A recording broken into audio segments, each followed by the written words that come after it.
Live. All right. We'll go ahead and call this joint revenue committee to order. Clarissa, will you please call the roll? Good morning, Mr. Chairman. This is roll call for the Joint Revenue Committee for October 2nd. Senator French. Here. Senator Ide. Here.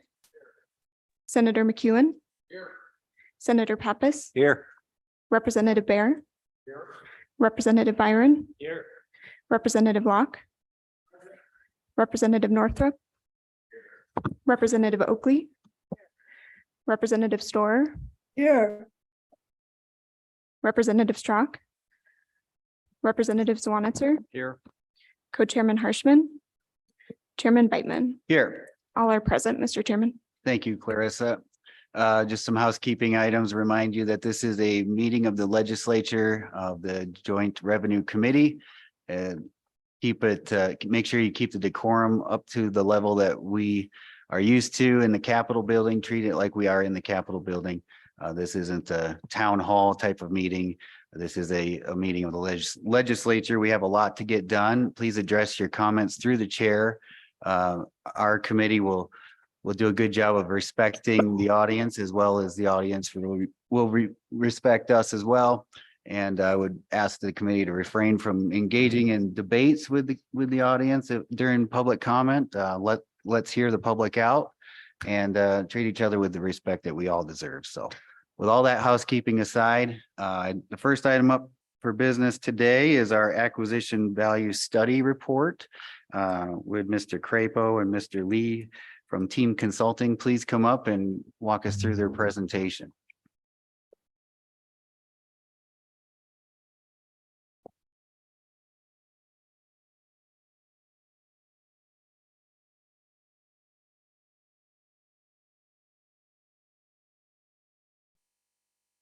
Good morning, gentlemen.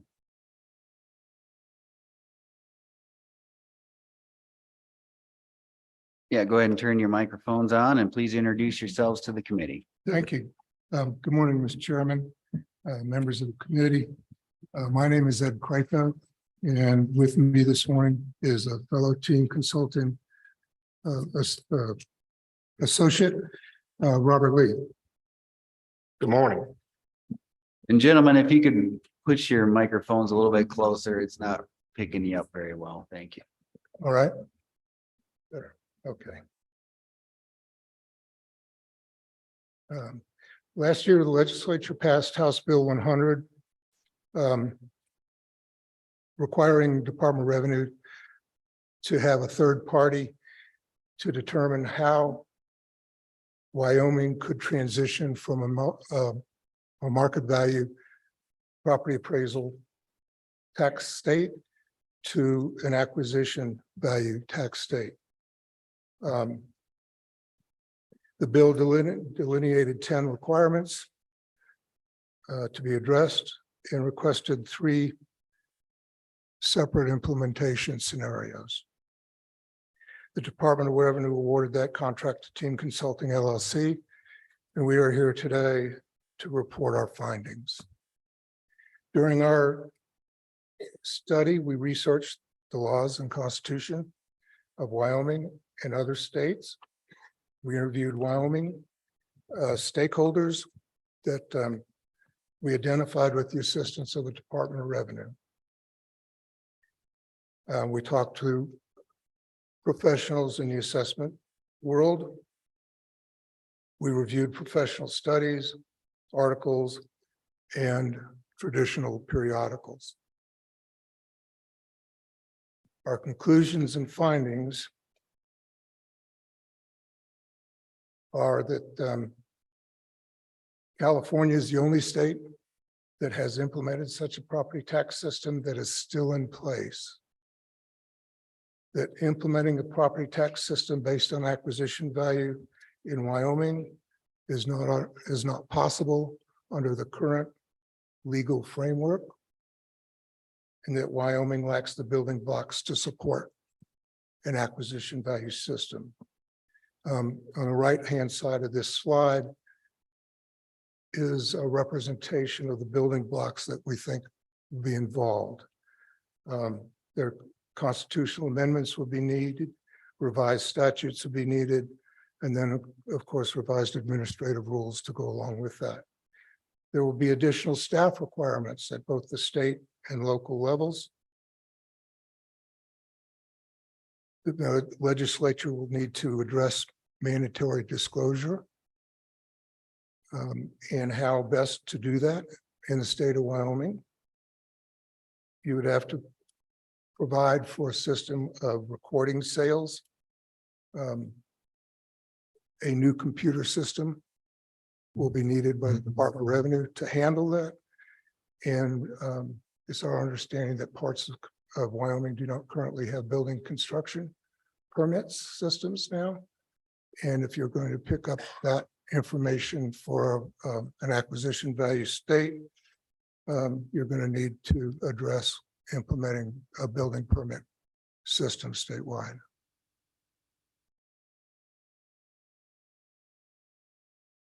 In our interviews with the different stakeholders, the general concerns, the general findings were that the overall sentiment of folks were that they were apprehensive about predominantly future revenue scenarios. And as such, they were nervous about transitioning to an acquisition value state. We had a lot of questions concerning the structure and implications of what that would mean, predominantly things like the building permit system and sales disclosure. Transition from a non-disclosure to a disclosure state is a big deal, as you all understand. Funding of services in the future was a concern. Infrastructure for the well, we've already stated that it's not currently in place. There was a sense from some of the people that we interviewed that we're trying to fix a problem that doesn't exist. That Wyoming, like most of the rest of the country, has faced a one-time unique circumstance of economics and I don't know that the pandemic can be called directly responsible for this, but certainly an awful lot of capital moved from other markets into the real property market during the pandemic for various reasons. And that's had a tremendous effect on things.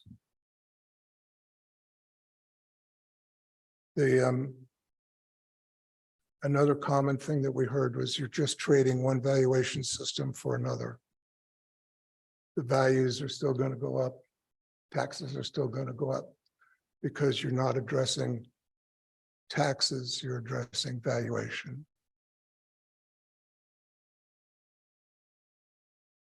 Under the 10 factors that we were asked to review, the first was revenue impacts. In the state of Wyoming, the value of the residential property ranges from 27% to 80% of the overall assessed value. About 75% of the mill rate is fixed, and counties will not be able to offset the loss in value from an acquisition value system with the cap. The estimated tax revenue over 10 years is $5,300 loss on a $300,000 home, a $2.9 million to a $587 million loss in each county, and a $1.7 billion loss across the state. There is a small print detailed chart in the report for those that might want to see more. On the second factor is how to implement property tax system based on acquisition value into the property tax calendar and a determination of what assessment date would apply to the property. We've kind of used this slide as a catch-all, so there's some things that are in the report that are not here. Significantly would be the assessment date. We still believe January 1 can be used as the assessment date. The only reason to, I think, deviate from that would be if you consider doing interim assessment rolls. Interim assessment rolls are done in California. That's where when the property sells, say in April, you would revalue based on that sale date and then prorate taxes at the higher rate for the remainder of the year and have that, the difference between that and the original value would be the interval in the supplemental tax rule. There's extensive change to calendar, not necessarily well, there's no extensive changes needed to the calendar. However, certification and equalization processes significantly alter or disappear altogether. They've just become impractical. We've stated here, we say we need to remove all references to equalization. There will be none under an acquisition value state. The Constitution needs to be altered or amended. The appraisal system would need to be updated. Then you would need, we dropped transfer tax in here because it's often a lot of the disclosure states use that transfer tax and the laws that back up the payment of that tax as the enforcement of true recording of sales price. And it's an opportunity to offset any revenue that may be lost in a process in a transition to an acquisition value. On factor 3, the types of residential property is the answer truly here is, what do you want it to be? I mean, it just, we're recommending this definition, at least as one to start discussions with it, should you wish to go down that road, and that is a property that is legally occupied by its owner and is not used for any commercial or income producing purpose shall be designated as residential property. And we think it should be able to include up to 3 units or less if so long as one of the units is owner occupied. And then your single family condominium cooperatives, there's a lot of different variations. I know in Florida, well, I was the elected assessor for 40 years and I had to grant homestead exemptions on odd things. And the oddest perhaps was a teepee, you know. So you may want to include teepees as single family structures because we had it in Florida. And the fourth factor is how would the inflationary factor be implemented? And would there be a negative inflationary factor when prices decline? We believe the inflationary factor is a good idea. If you're going to go to move to an acquisition state, the number is yours to pick. We worked with 2% as being a relatively low number. And again, the changing consumer price index or the economic measure that you use, we recommend be endemic to Wyoming, and that you look to the chief economists of Wyoming and the statistics that he generates now to adopt one of those. And we definitely believe that the assessor should be given the authority that in a declining market, they should be able to lower values to go along with that. And the fifth factor was what type of sales should be considered.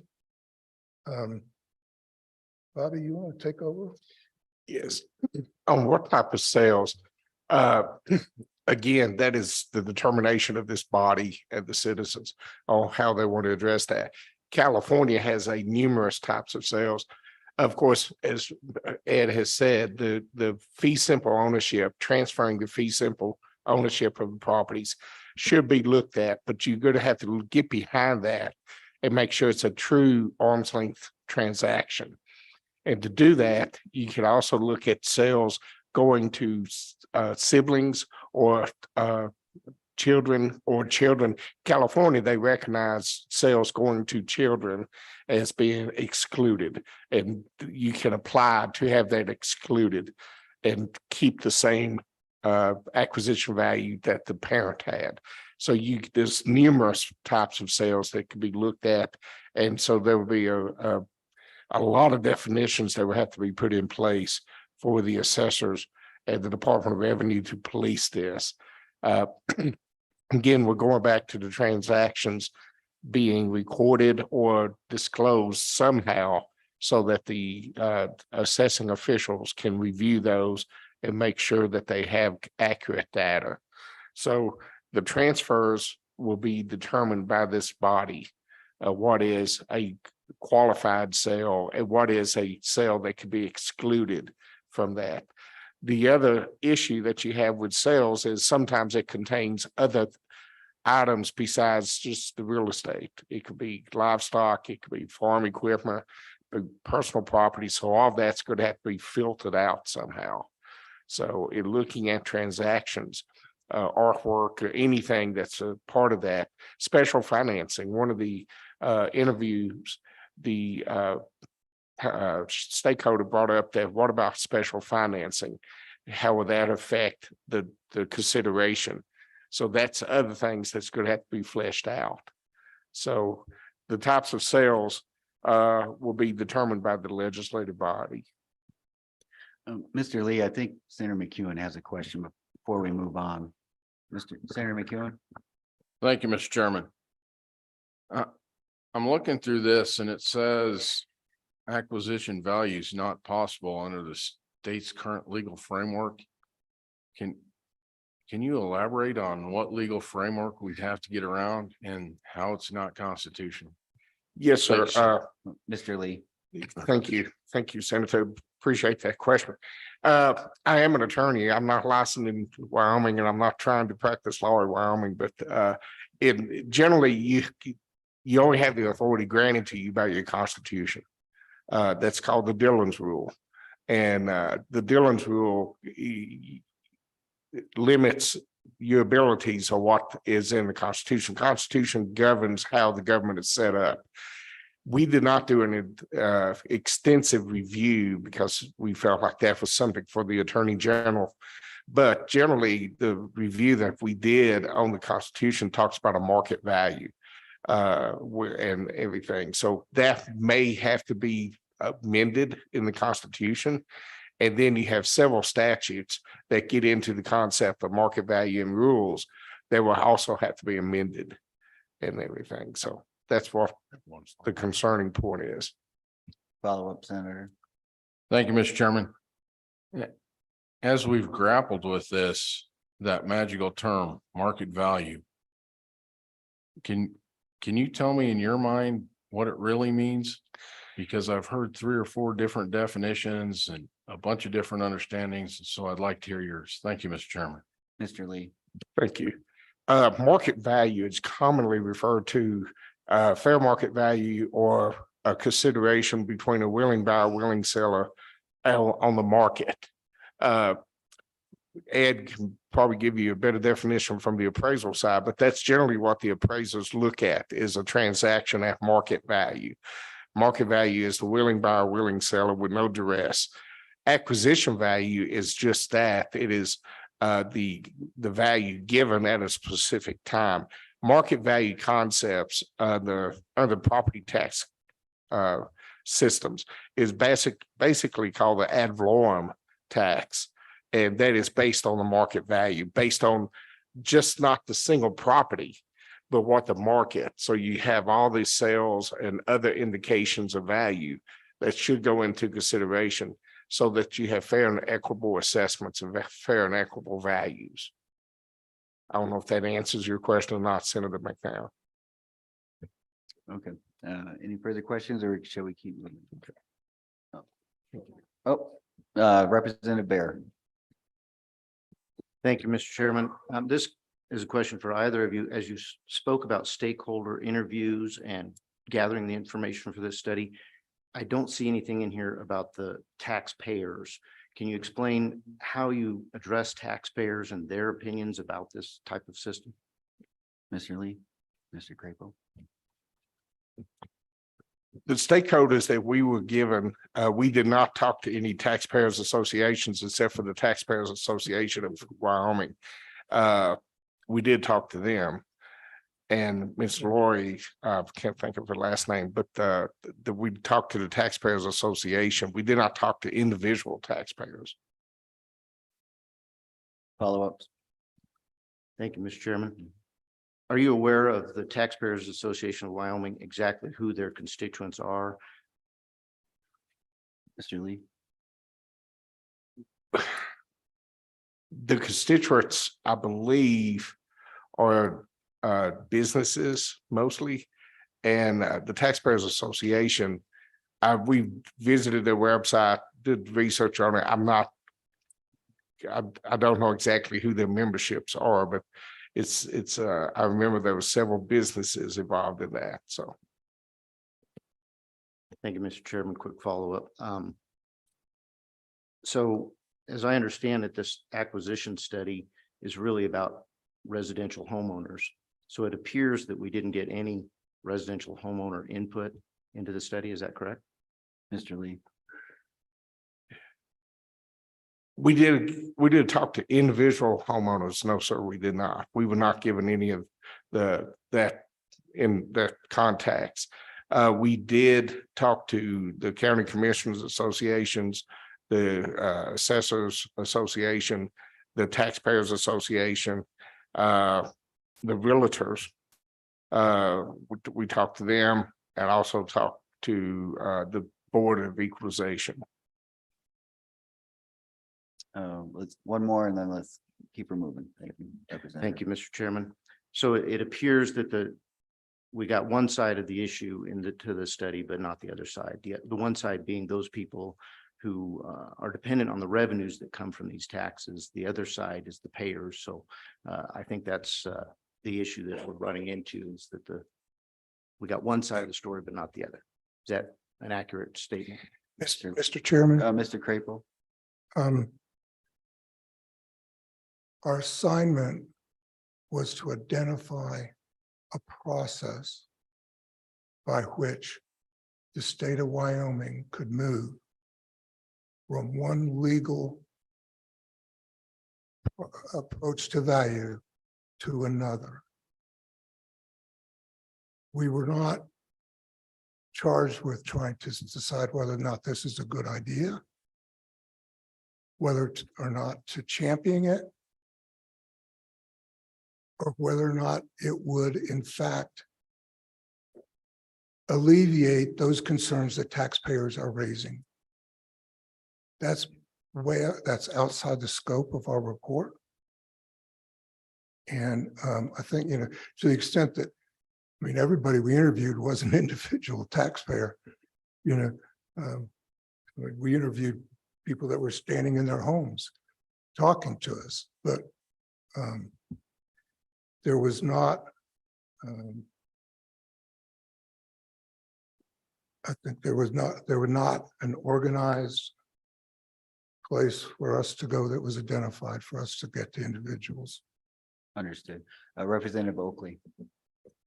Thank you, Senator Brightman. Thank you, gentlemen. So I think the question I have, would interviewing or talking to individual homeowners have changed your study or the inputs that you were looking into? Mr. Lee, Mr. Crapo. Mr. Chairman, I don't believe it would have. Okay.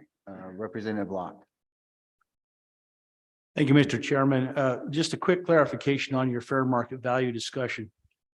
Just to make sure I understand, would it be accurate to say that acquisition value could qualify as fair market value at an instance of time? Is that what I heard you say? Mr. Lee? No, acquisition value is a snapshot at a time of when the property is acquired. That's the concept that the tax entities, that's the way that it's defined in for IAAO and other tax policy issues. It is acquisition value is a snapshot of a transfer of that single property at a single point in time. Fair market value is a valuation on a specific date, January 1, for instance, of all properties on that date. So it moves with the market, where acquisition value is stagnant. Mr. Chairman, if I might Yes. add to that, acquisition value is price. Price is not value. The prices in the market are used by appraisers as indicators of where the market value may be or is, I should say. So it's you're moving from, when you move from market value to acquisition value, you're moving from a valuation to a price. It's a very different market in real estate. I mean, it's hard to understand the difference when you think of the stock market, because those transactions are so regulated and so numerous and so quick in timing that the price and the value are often the same or very similar. But the occurrence of a price in real estate to actually be a value, a market value, would be totally coincidental. Okay, I would just remind the committee, Article 15, Section 11 of the Constitution provides the legislature as the entity that will define what full value is, full value as defined by the legislature. So we could define that as to whatever we want, but we just have to make sure it's uniformly valued. So let's not get wrapped around the axle here. Gentlemen, continue on, please, with your presentation. Thank you, Mr. Chairman. The sixth factor was to determine how to value properties located on agricultural property. And the sale of an agricultural property is a complex sale. It involves a lot of different elements and a lot of different pieces. Our recommendation boils down to at the current time, the state has a cost computer system, a computer-assisted mass appraisal system, which is doing an excellent job of generating values, and it would be our recommendation that you either, well, you have a choice, but that you go forward with just using the current state cost system to determine the value of residences on agricultural properties. Representative Swan, sir. Thank you, Mr. Chairman. So when you say CAMA is doing an excellent job, how do you quantify that? Is that based on what other states are doing? Is that because the information was easy? Doing it means it seems very subjective to say that it's doing Well, excellent. How do we know that the system we have in place is fair, equitable, and meeting our constitutional guidelines? Mr. Craig. I believe that when the state generates the cost values that go out to the individual counties at this point in time, that the assessors are then looking at those values and making changes to make certain that they adjusted to the local market. And so I would say that I think the state system is doing a good job of representing the cost to build despite the market that despite the market value that might bring.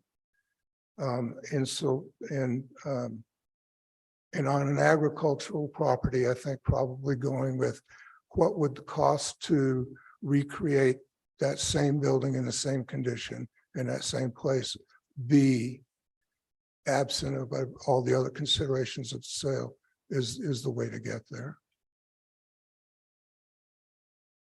Continue on, please. The seventh factor was how changes to property would be handled, including new construction and renovation. And basically, we believe that those things have to be added annually to the property values. At the current time, your assessors do not necessarily know about any changes because there are areas of the state which do not have a building permit process. So there's no notification. I believe you're working on a 6-year physical inspection. So, the assessor can come by and you go, okay, tomorrow I'll start building because I know I've got 5 years before they'll be back and I'll have to pay taxes on whatever it is that I do. If you're going to go to an acquisition value, we're recommending that you adopt a permit system statewide so that all of those values are being picked up. The eighth factor was, Mr. Crapo, real quick, Yes. I have a question on that. yes, sir. Kind of clarify as to, what we're looking at doing with an acquisition value, the point being of locking in that tax basis of what you paid for the property as establishing fair market value or full value or whatever we define that in the legislature. Wouldn't these renovations and improvements and having assessors come out and adjust the value kind of defeat the purpose of that because your tax basis could keep going up and up? I mean, wouldn't you want to capture it when you purchase the property and then when you sell it, and then everything else in between that happens will eventually be captured at the next sale? Where am I missing? Mr. Chairman, I would say that's a legislative decision. Okay, all right, thank you. The eighth factor was how would acquisition value interact with the Department of Revenue and the State Board of Equalization? The Board of Equalization would not be credibly able to compare and analyze tax rolls from one jurisdiction to another. So that equalization aspect of what they do would disappear. It'd just be irrelevant. So you'd need new administrative rules. The tax roll submission process and approval processes would have to be changed to accommodate those things. And the current statistical analysis that the assessors do would have to be significantly changed. The ninth factor was whether the implementation of a property tax system based on acquisition value would result in inequities to taxpayers, including whether taxpayers who purchased their properties more recently than other taxpayers would be required to pay more in property tax to make up lost revenue resulting from an acquisition value system. To a certain extent, the answer to this question depends upon how you define inequities. We found that we struggled with that all through this study in many, many, many different ways. But in our opinion, an acquisition value system does create inequities among taxpayers, and it eliminates any horizontal or vertical equity between properties. Owners of identical properties be facing highly differing tax liabilities, and recent purchasers will pay far more in taxes and for the civic services than those people who've been in place for a while. The 10th factor was a review of other states that have implemented the property tax system. We found that California was the only state that has implemented the acquisition value property tax system, and that is still in place. The state of Idaho did, in fact, enact an acquisition value system some 30-odd years ago. They abandoned it due to difficulties in implementation and administration. Prop 13 is widely recognized as having created huge inequities among taxpayers. And that's, I think the next slide is just a wonderful example of this. This actually is one subdivision built by one builder. All properties were built in the year 1987, and they're all exactly alike. They're townhomes. What you can see is that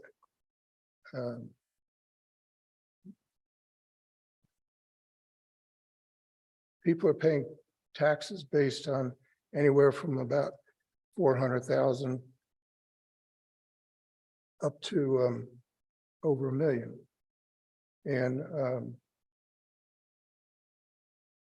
in some cases, owners here are paying 1/3 the amount of money for the same right to be able to buy fire insurance for their property as their neighbor, and for the education of their children. But that is about as good an example as you'll ever find of what happens over time. And going to the options, going to an acquisition value property tax system is a lot like a light switch, it's on or it's off. You do or you don't. We really struggled with trying to come up with variations or what you do. I mean, it either is an acquisition value or it isn't. So what we have here is 3 variations depending on when you implement it. And there's a bunch of decisions that are in the report a little further in depth, but option 1 would be use 2019 as your base year. At some point in time, you're going to have to adopt a base year because some properties may never sell. They haven't sold yet, and they're not gonna. So you're going to have to say, okay, so this year we're going to just freeze the value for starting with this year. We found that in order to be able to freeze those values in a particular year going backwards, you have to go back and check the data banks to make certain that the data is there to do it with. So our first recommendation was to do it based on 2019, adopt an annual inflation factor like 2%, and then go forth from there. And when a property sells, the following January 1, have its value be represented by its sales price. The second option was to anticipate that it would take a couple of years to put everything in place to do this. So move the calendar forward and adopt 2023 as the base year, and then go forward in the same way. The third option was even in the example that we have in the report, there's a relatively lengthy period of time to adopt a constitutional amendments and new statutes. There are ways, of course, that the legislature can change the speed with which those happen, but in the scenario that we put forward, 2026 would be probably the first year that you'd be able to actually implement this if you follow that one. So the third option was 2026 as the base year. On the next slide, we're just telling you that the 3 options all are based on using a cap. And a sales disclosure. Well, I guess if you were to adopt, I suppose, sales disclosure in this year's legislature, you may or may not be able to actually start capturing 2023, but probably not. Mr. Chairman, I think that concludes our overview. Okay, I was gonna ask you real quick. So one of the things we were after with this study was to look at what other states have done, how they implemented the acquisition system. In California, how did they come about implementing theirs? Did they pick a year and go with it as their base year, or did people have the ability to come in and with their sales price and be able to prove what they purchased their home for and lock that in as their tax basis? How did that work? How did Prop 13 come into being? Proposition 13, it was a constitutional amendment. It was a constitutional drive in California. It was in 1987, I believe, 1978, I believe. But they went back. What they did was they set the date to 2 years earlier, whatever was on the tax roll at that time. And then any transfers or acquisitions after that, you use that acquisition value. They already had in place a transfer system, a reporting of transfers. It's my understanding in California, you basically go through a title company and they're required to disclose those transfers. And so that information is there. There's also a small transfer fee on that to sort of offset some of the cost. In California, there's two serious cases that you need to really understand. Webster, Allegheny Coal Company versus Webster County in West Virginia, I believe, or Virginia. But what that did, no, it was a Pennsylvania case. That case, the assessor was changing the values based on sales. And so when a house sold, he would increase that value, but he wasn't increasing the neighbor's values. So that went to court. The court said that's unconstitutional. You cannot do that. But California adopted a constitutional amendment, and there was a suit on that. It's Nordlinger versus I can't remember the defendant, but it was a county, Nordlinger. And what happened there was the petitioner sued on the same premise that, the market, it was not market value. The courts held in that case that because California had amended their constitution by a vote of those citizens, that it was acceptable. That because the citizens had asked for this type of system, they could do this. And so that's the difference in that's the caution we give you, and ask that you talk to your attorney general to see exactly if you're running a constitutional challenge on this. But in California, the constitutional amendment set the state specific, I think it was 2 years earlier from the vote, and then they went forward. They capped it at 2%. That cap has changed over the years by another constitutional amendments. And everything. They've had several constitutional votes on changing acquisition value in California. They've even had attempts to repeal it, but or to eliminate it. It is also used for the commercial properties in California, and that has been a big concern because big commercials generally do not transfer. If they do, it's a portfolio sale or business sale. So there's a lot of concern in California about how they're using it to value commercials. Our charge was not to look at that here, but you will be valuing commercials different than you are residential. So that is also a issue, could be an issue. So we caution you about that. So. All right, thank you. Senator McEwen, and looks like Senator Hyde after that. Senator McEwen. Thank you, Mr. Chairman. As I look through this, it appears that we didn't include all the property classes in the study either. And I think that skews the results.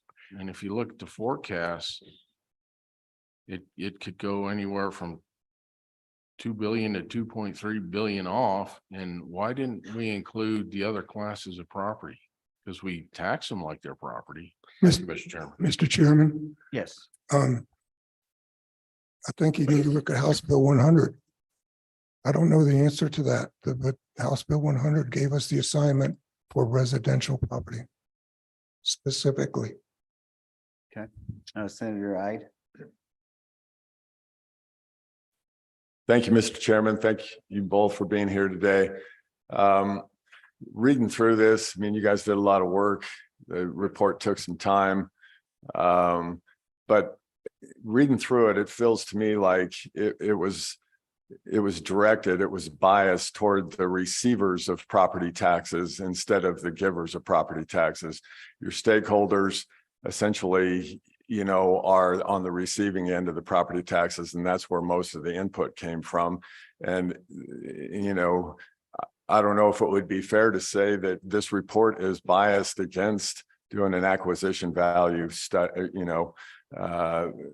implementation for the state of Wyoming. Could you comment on that? Thank you. Gentlemen. Mr. Chairman, I don't think it's biased against an acquisition value. We're not, we're making no decision as to whether or not we personally think it's a good idea or professionally think it's a good idea. It's possible for you to do. We've given you a roadmap, which we believe if you follow, you could do it with. I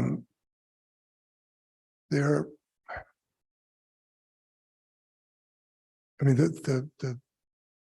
the process to change a legal way of doing things is different than the process of trying to cure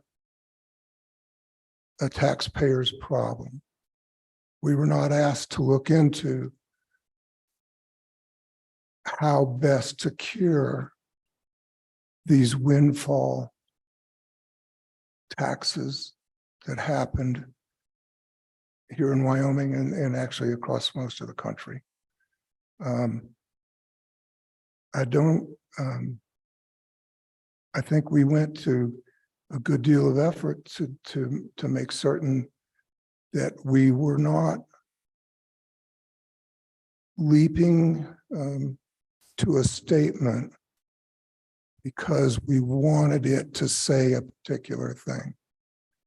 I think we were simply trying to answer the questions that we believed we were given. How can we do this? And we believe we've given you that roadmap. Senator McEwen. Thank you, Mr. Chairman. Earlier you stated the House bill clearly stated just look into residential. Yeah, I think when you talk about that, there's an implied task to look at the whole property tax scenario because they affect it. If I'm going to have you tell me whether a truck will drive somewhere or not, and you say it's fine, and then it breaks down because it doesn't have any antifreeze in it, you're telling me I told you the truck was good, I didn't tell you whether it needed antifreeze or not, seems counterintuitive. Thank you, Mr. Chairman. Is that a question or a comment? Would you agree or disagree with me, sir? Thank you, Mr. Chairman. You don't have to. Mr. Chairman, the scope of what we did and the scope of what we did was to provide a process for the state of Wyoming for single-family residential properties to move from a market valuation to a sales acquisition value. I believe, scope creep to take it to, how to revalue all the minerals in tier 1 would be way beyond the scope of what we want here, or what we thought we were hired to do. Any further questions? Representative Locke. Thank you, Mr. Chairman. Question for you. The calculations largely look like they were built on a cost model or a cap model. I'm sorry, a 2% and 8% cap model. Did you guys include as you were building out the cost estimates and the modeling, did you include how prices would go up based on new home builds, new home sales in that time frame. Did you include that in your cost projections and how you built those numbers out? Thank you. Gentlemen. Mr. Chairman, trying to remember the answer to this. We went backwards and we looked at sales and the number of sales that were in the period of time that we were trying to put, or that's in those charts. And I think what would answer your question would be that due to the increases in value, I think you're correct. The increases in value only reflect the 2%. They do not reflect the specific sales increases that may have resulted during that time period. But we found that the number of sales were so small that they would not have significantly changed the outcome of the numbers. So to some extent, we did not. Follow up. Thank you, Mr. Chairman, and thank you. And another question I had, speaking of that, the number of sales, it looks like you built it on this 20,000 sales number, only of which 68 were considered valid sales. I know we've pulled some other numbers from the Department of Revenue, and that number we believe is, or it appears to be at least closer to 60,000 sales in the same 5-year time window, as well as approximately 52,000 of those appear to be valid sales. So the number discrepancy, I'm just curious, what if you could speak to that, that'd be very helpful. Mr. Chairman, you're correct.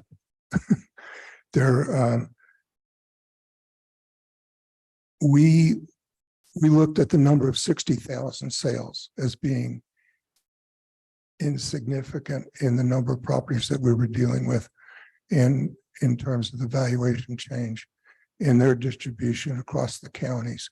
The 68 sales that we said?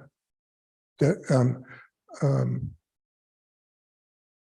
those are keyed in the computer database to be the most recent sales to be used for statistical analysis of the tax rolls. We confused that with valid sales, and so our 68 number is misspoken. It's really that 60,000. Senator French. Thank you, Mr. Chairman. On page 6, after those 8 bullet points, you state the above items will require a significant amount of money and time to implement, as well as public acceptance. What kind of money did you identify as being significant amount of money? Thank you. Thank you, gentlemen. You identify the bullet point again. It's page 6 after those 8 bullet points. Mhm. You make the statement, the above items will require a significant amount of money. What kind of money did you identify as being a significant amount of money?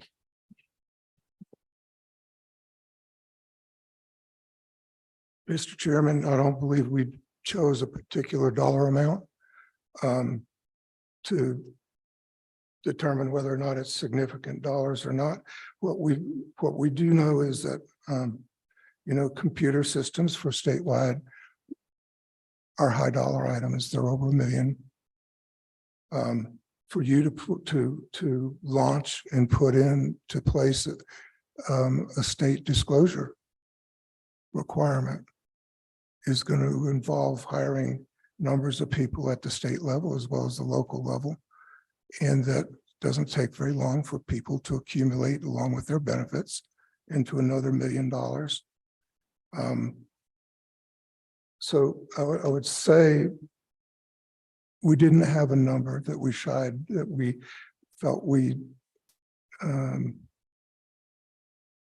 that we discussed as being a small number. We just looked at each of these items as being big ticket items. And therefore, made that statement. Senator Ide. Thank you, Mr. Chairman. Just a little follow-up on the good senator from Park County. Did you guys analyze any of the cost savings of going to an acquisition approach to property taxes? Because you would think there would be some obvious savings in there as well. Did you look at any of that? Thank you. Gentlemen. Mr. Chairman, I think we did not. The cost savings, I think, are not as apparent as you might think. At the current time, you don't have to have a body of people that are analyzing sales, qualifying sales, and putting those sales in a system. You will have to have that in the future. We actually, when you get to implementing, I mean, you're still going to have to support the regular system that you have in place right now. Forever. The only thing changing is that you're adding acquisition value replacements. So sale happens in a year, it's going to become the new value. Well, you've got to have a new body of people that are going to analyze that sale and put it in correctly, depending upon the legislation that you pass in determining whether or not, one of the things you'll have to face is at what point in time is it a sale versus a estate transaction within a family? At what point in time do you want to say that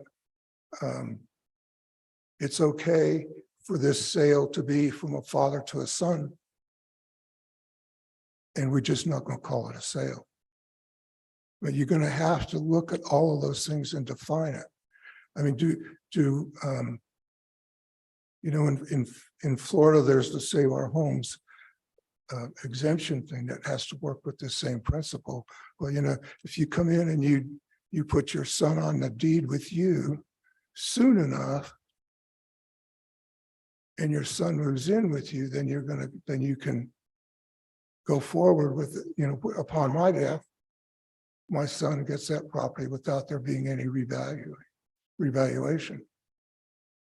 Now,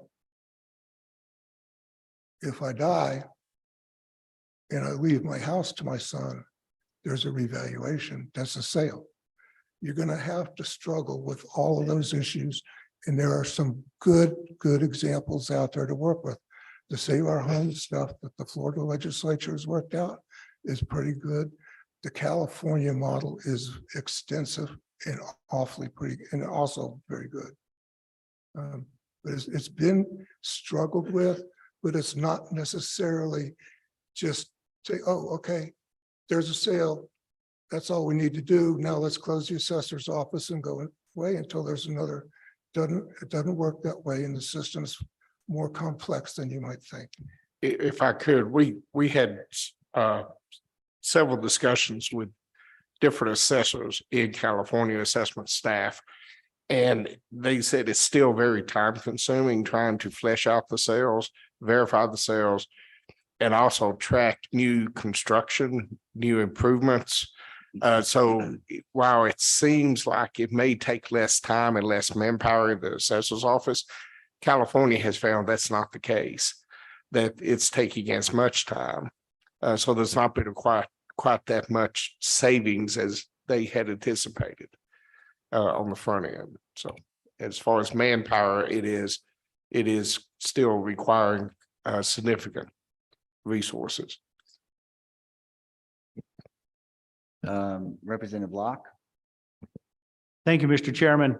I'm sorry, I'm going back to those numbers I threw out, the 20,000 versus the 60,000. So using the 60,000 number roughly, it's my understanding there's about 200,000 homes in the state, 60,000 over 5 years.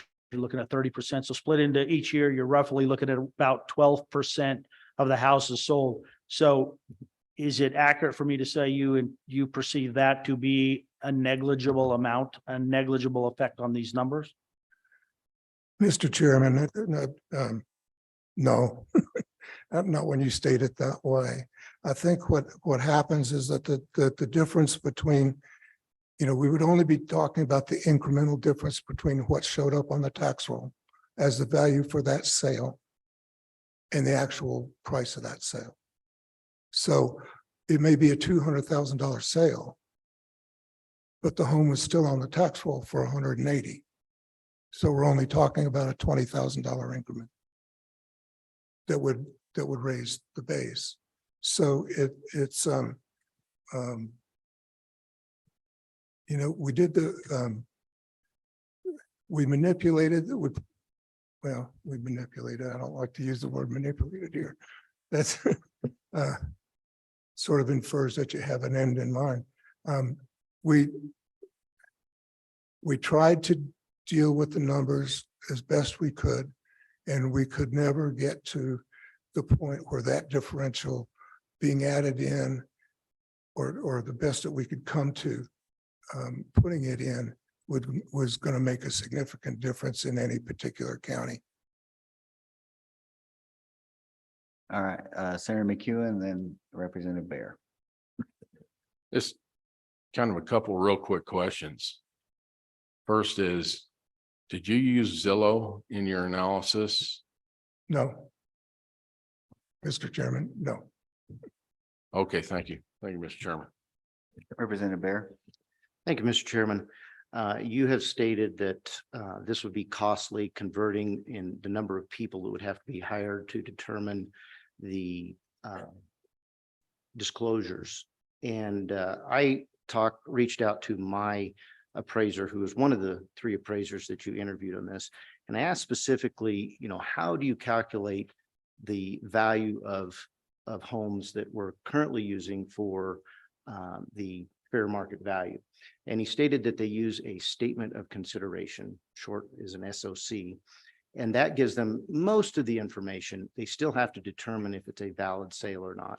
You did mention that, that's a major hurdle, is determining whether it's a valid sale or not. But we're currently doing that. He says that they make a couple of phone calls to determine whether it's a valid sale or not. They probably also look on the MLS to see if it was listed, those types of things. But it looks to me like we're already doing much of this, but we're looking at the value of all the homes around the one that we're taxing, not the one that we're taxing. So the acquisition value of the study that you worked on should have been simply looking at one of those homes, the one that was just purchased and is being taxed, versus comparing it to all of the homes in that neighborhood. And basically, it's very much the same process. Is that accurate? Gentlemen. Mr. Chairman, yes, it would be accurate.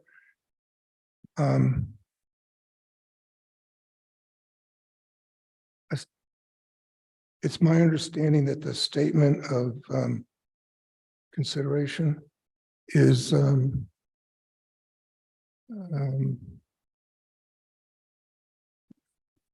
well, one of the things that we heard was, well, you're saying it's being called and verified now. And certainly that would be part of the process going forward in the future.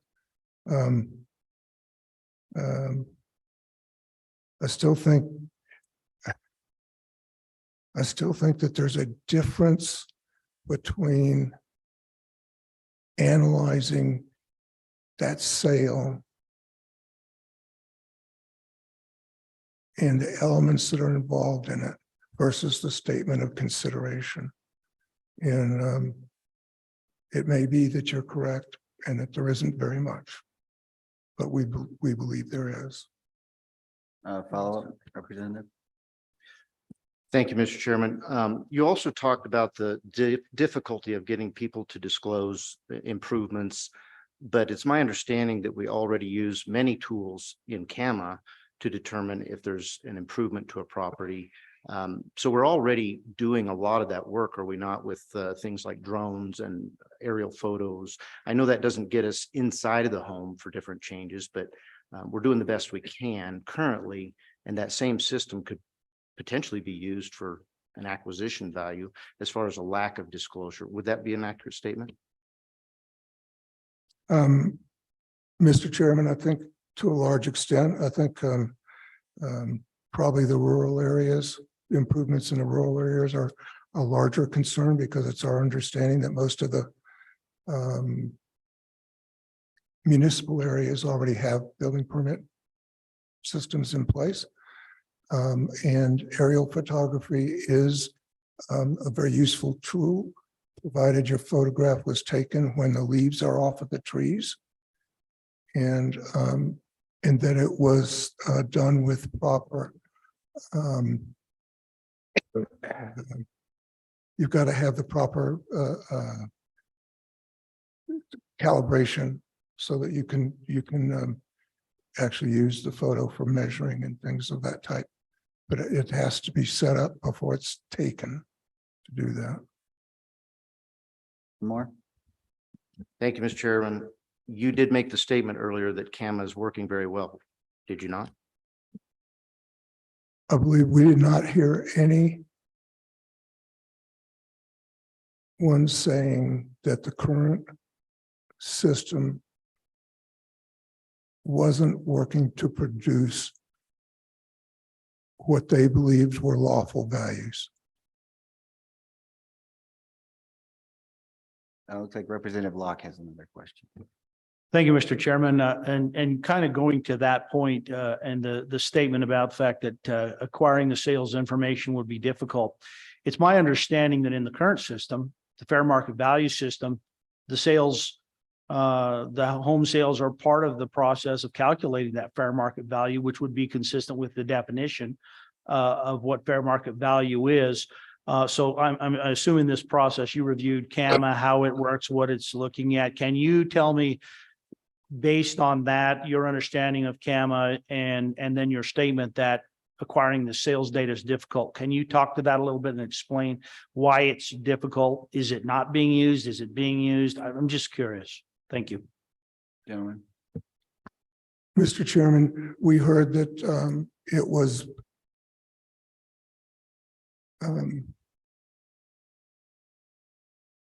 not always there, and it was not always reliable, and that moving from a system of information that is not always there to one that is there makes a difference. I think well, it's probably not pertinent to the question, so I'll not say anything, but. Mr. Chairman, I hear a voice. Representative Storer has her hand. Oh, Representative Storer, you are a tiny little blurb up in the corner up there. I didn't see you. Good morning. Good morning, Chairman Beitman. Thank you very much. Mr. Lee, Mr. Crapo, I just would like to, it looks like Teton County represents about a third of the total residential value statewide. Is that a fair statement? I'm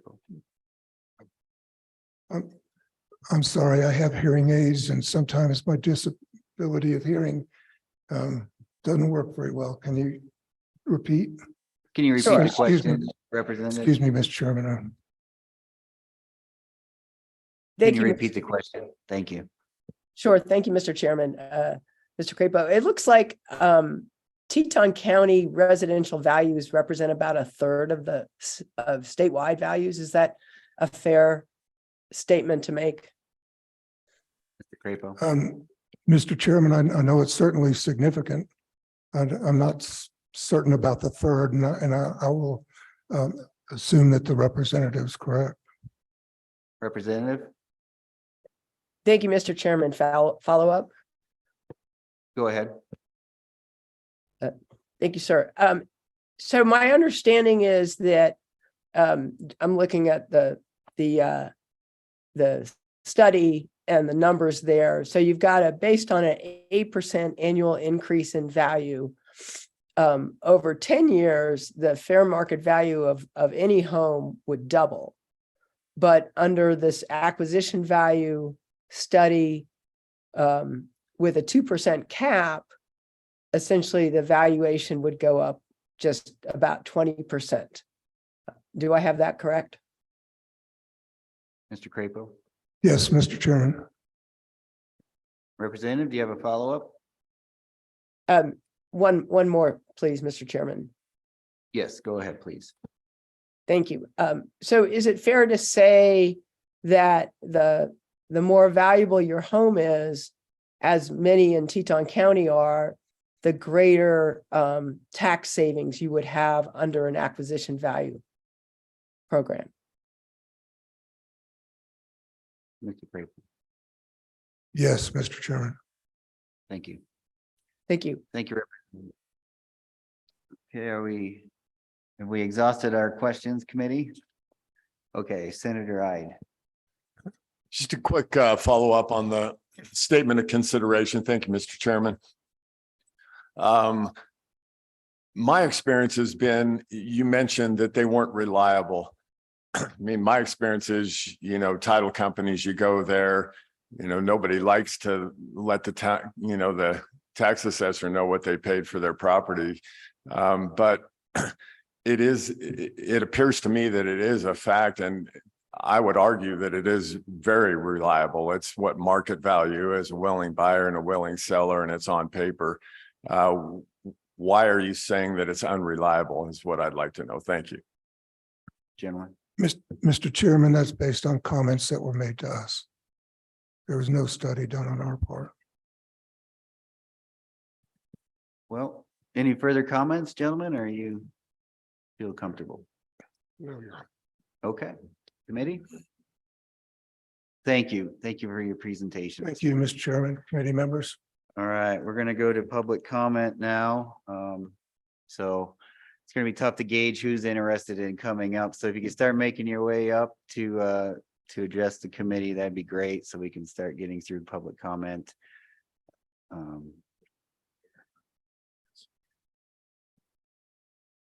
Just on this acquisition value study, please. And please introduce yourself to the committee and address the chair. Thank you. Morning, Mr. Chairman, members of the committee. My name is Ross Schriftman. I'm a citizen and a homeowner here in Casper. I am in favor of the acquisition idea. I know you're going to have to work out some of the details. Generally, primary residence does not produce income. In fact, it produces expenses. There's insurance, repairs, utilities, cleaning, lawn service, sewer, trash collection, water. Taxes should be based on people's ability to pay. When you look at this tax, please consider that there's other taxes that we all pay, and you as well. They could be sales tax. I came from Pennsylvania, had a state and local income tax. They even had something called an occupational privilege tax for the privilege of working. There's federal income tax. There's payroll and self-employment tax. I'm a licensed insurance agent. I'm self-employed. I have probably paid $250,000 in the federal self-employment taxes. And I'm still paying for that because I'm 71, I'm on Social Security. I still receive income because Social Security isn't enough. And so that I pay the payroll tax, the self-employment tax, and also some years I even pay taxes on my Social Security benefit. So going around Casper last year, visiting my neighbors, I found a lot of people with low income, disabled people, widows and widowers living by themselves that are struggling. Everything's going up in cost. The current system taxes unrealized capital gains because your value doesn't go up. I bought my house 2 years ago for $215,000.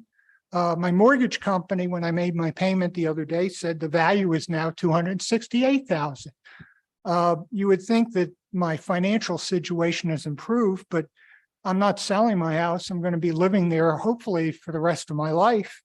I chose Casper to live out the rest of my life. This is where I live. In fact, that value means the replacement value means that my homeowner's insurance costs will have to be higher if I ever have a fire and my property is destroyed.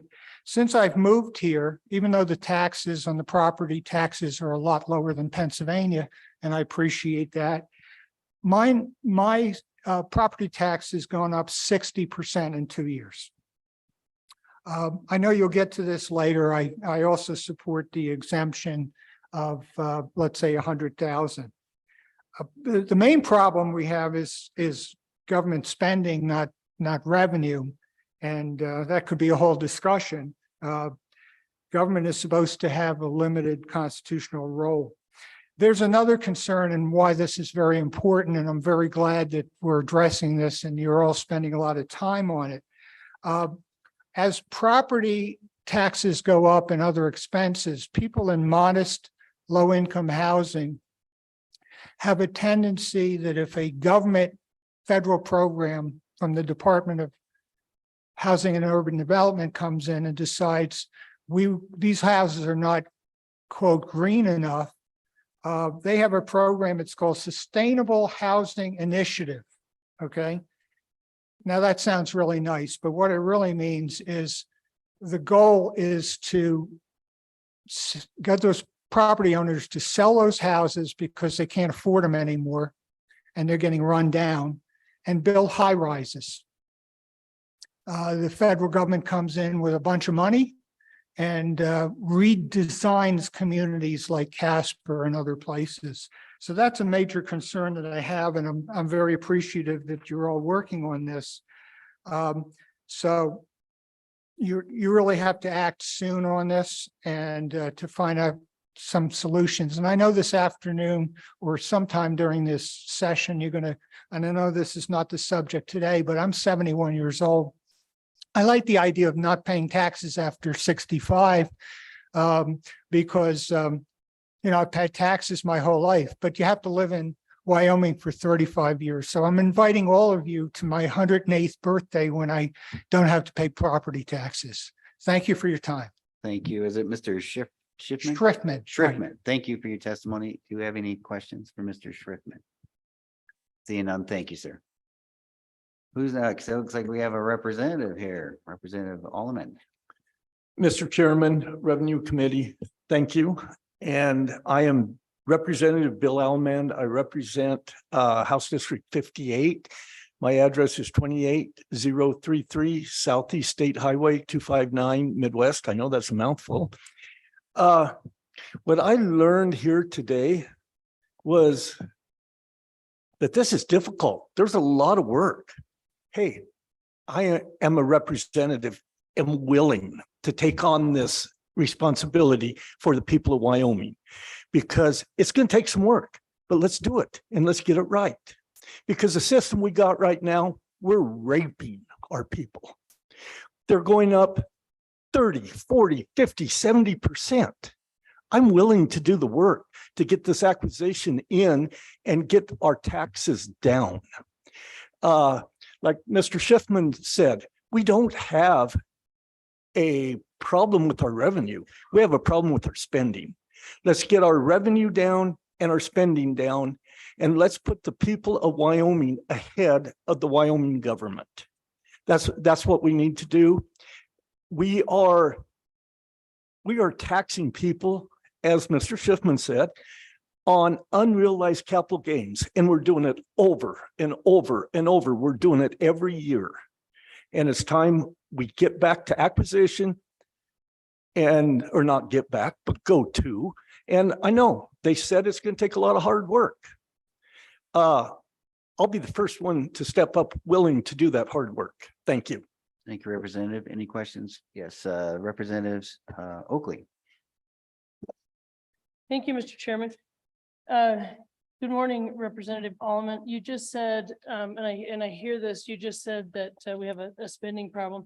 Do you know the percentage of property taxes? What percentage of that money collected goes to the state? Representative Alman.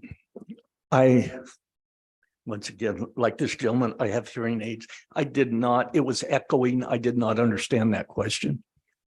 So thank you, Mr. Chairman. I said, we hear this often, but I feel like there's some lack of understanding that goes on about where taxes go. So I said, asking you about the spending problem, do you know the percentage of the income, the revenue that comes in from property taxes that goes to the state? Representative. Yes, sir, Mr. Chairman. Yeah, 100% of it goes to the state. It goes to the schools. It helps build roads. It helps build this building. 100% of it goes to the state. Any further questions for Representative Alman? Okay. Sir, Thank you. introduce yourself. Thank you. Mr. Chairman, members of the committee, my name is Dallas Laird. I'm a county commissioner here in Natrona County. I wanted to come here and talk to you about a couple of things.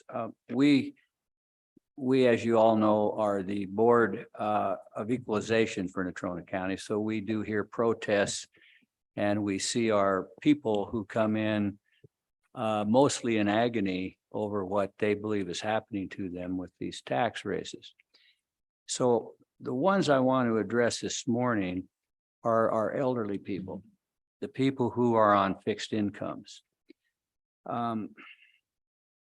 I get a little emotional, it's because I am a little emotional. I'm 77 years old myself, but I feel like I'm just now warming up to what I need to do to help our people and what I know all of you want to do. So I have no criticisms of you. I think that there are legal issues involved. I'm also an attorney, as many of you know. There are legal issues involved here and constitutional issues involved here. They're different for you to some extent than they are for us as county commissioners and municipalities. But with respect to what I've actually seen, I want to share just a couple of brief pictures for you. The first one was a little lady and her husband come in. And I never like to guess ladies' ages, but they were on a fixed income and they lived in an area of town near bar none, and they had 3 acres of land, and she's lived there her whole life. Her family has lived there. And their taxes had just recently been raised to $58,000 an acre. And she was in tears.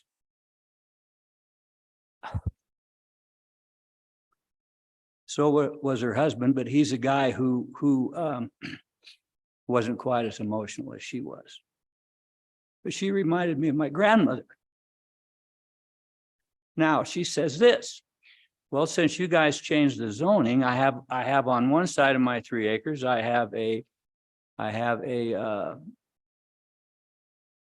old car lot where they recondition old cars or they put junk cars.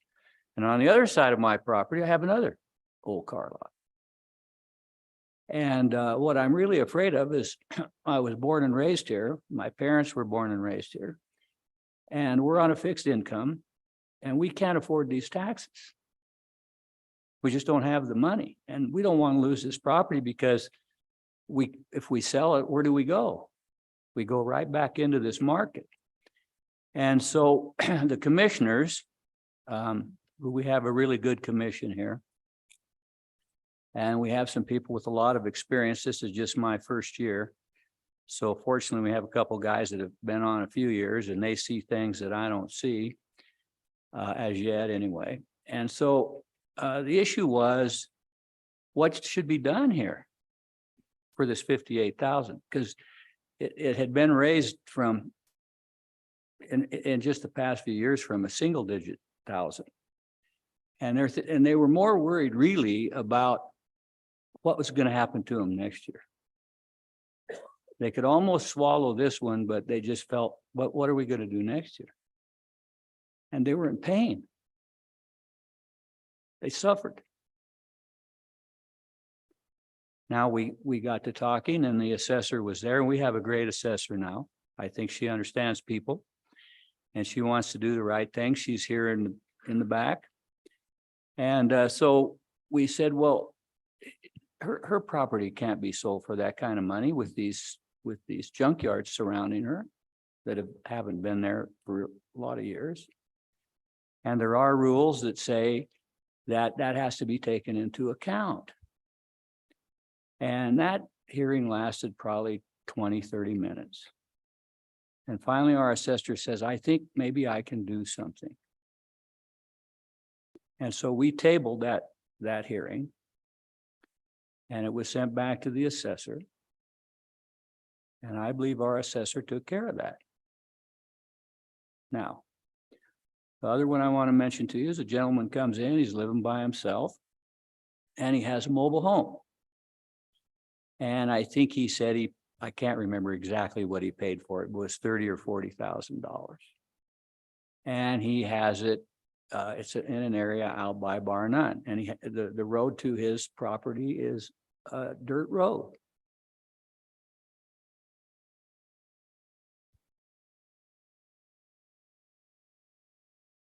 He's scared. He's hurting. So they said, well, we have 27 properties we've looked at. This is the assessors when they presented their information.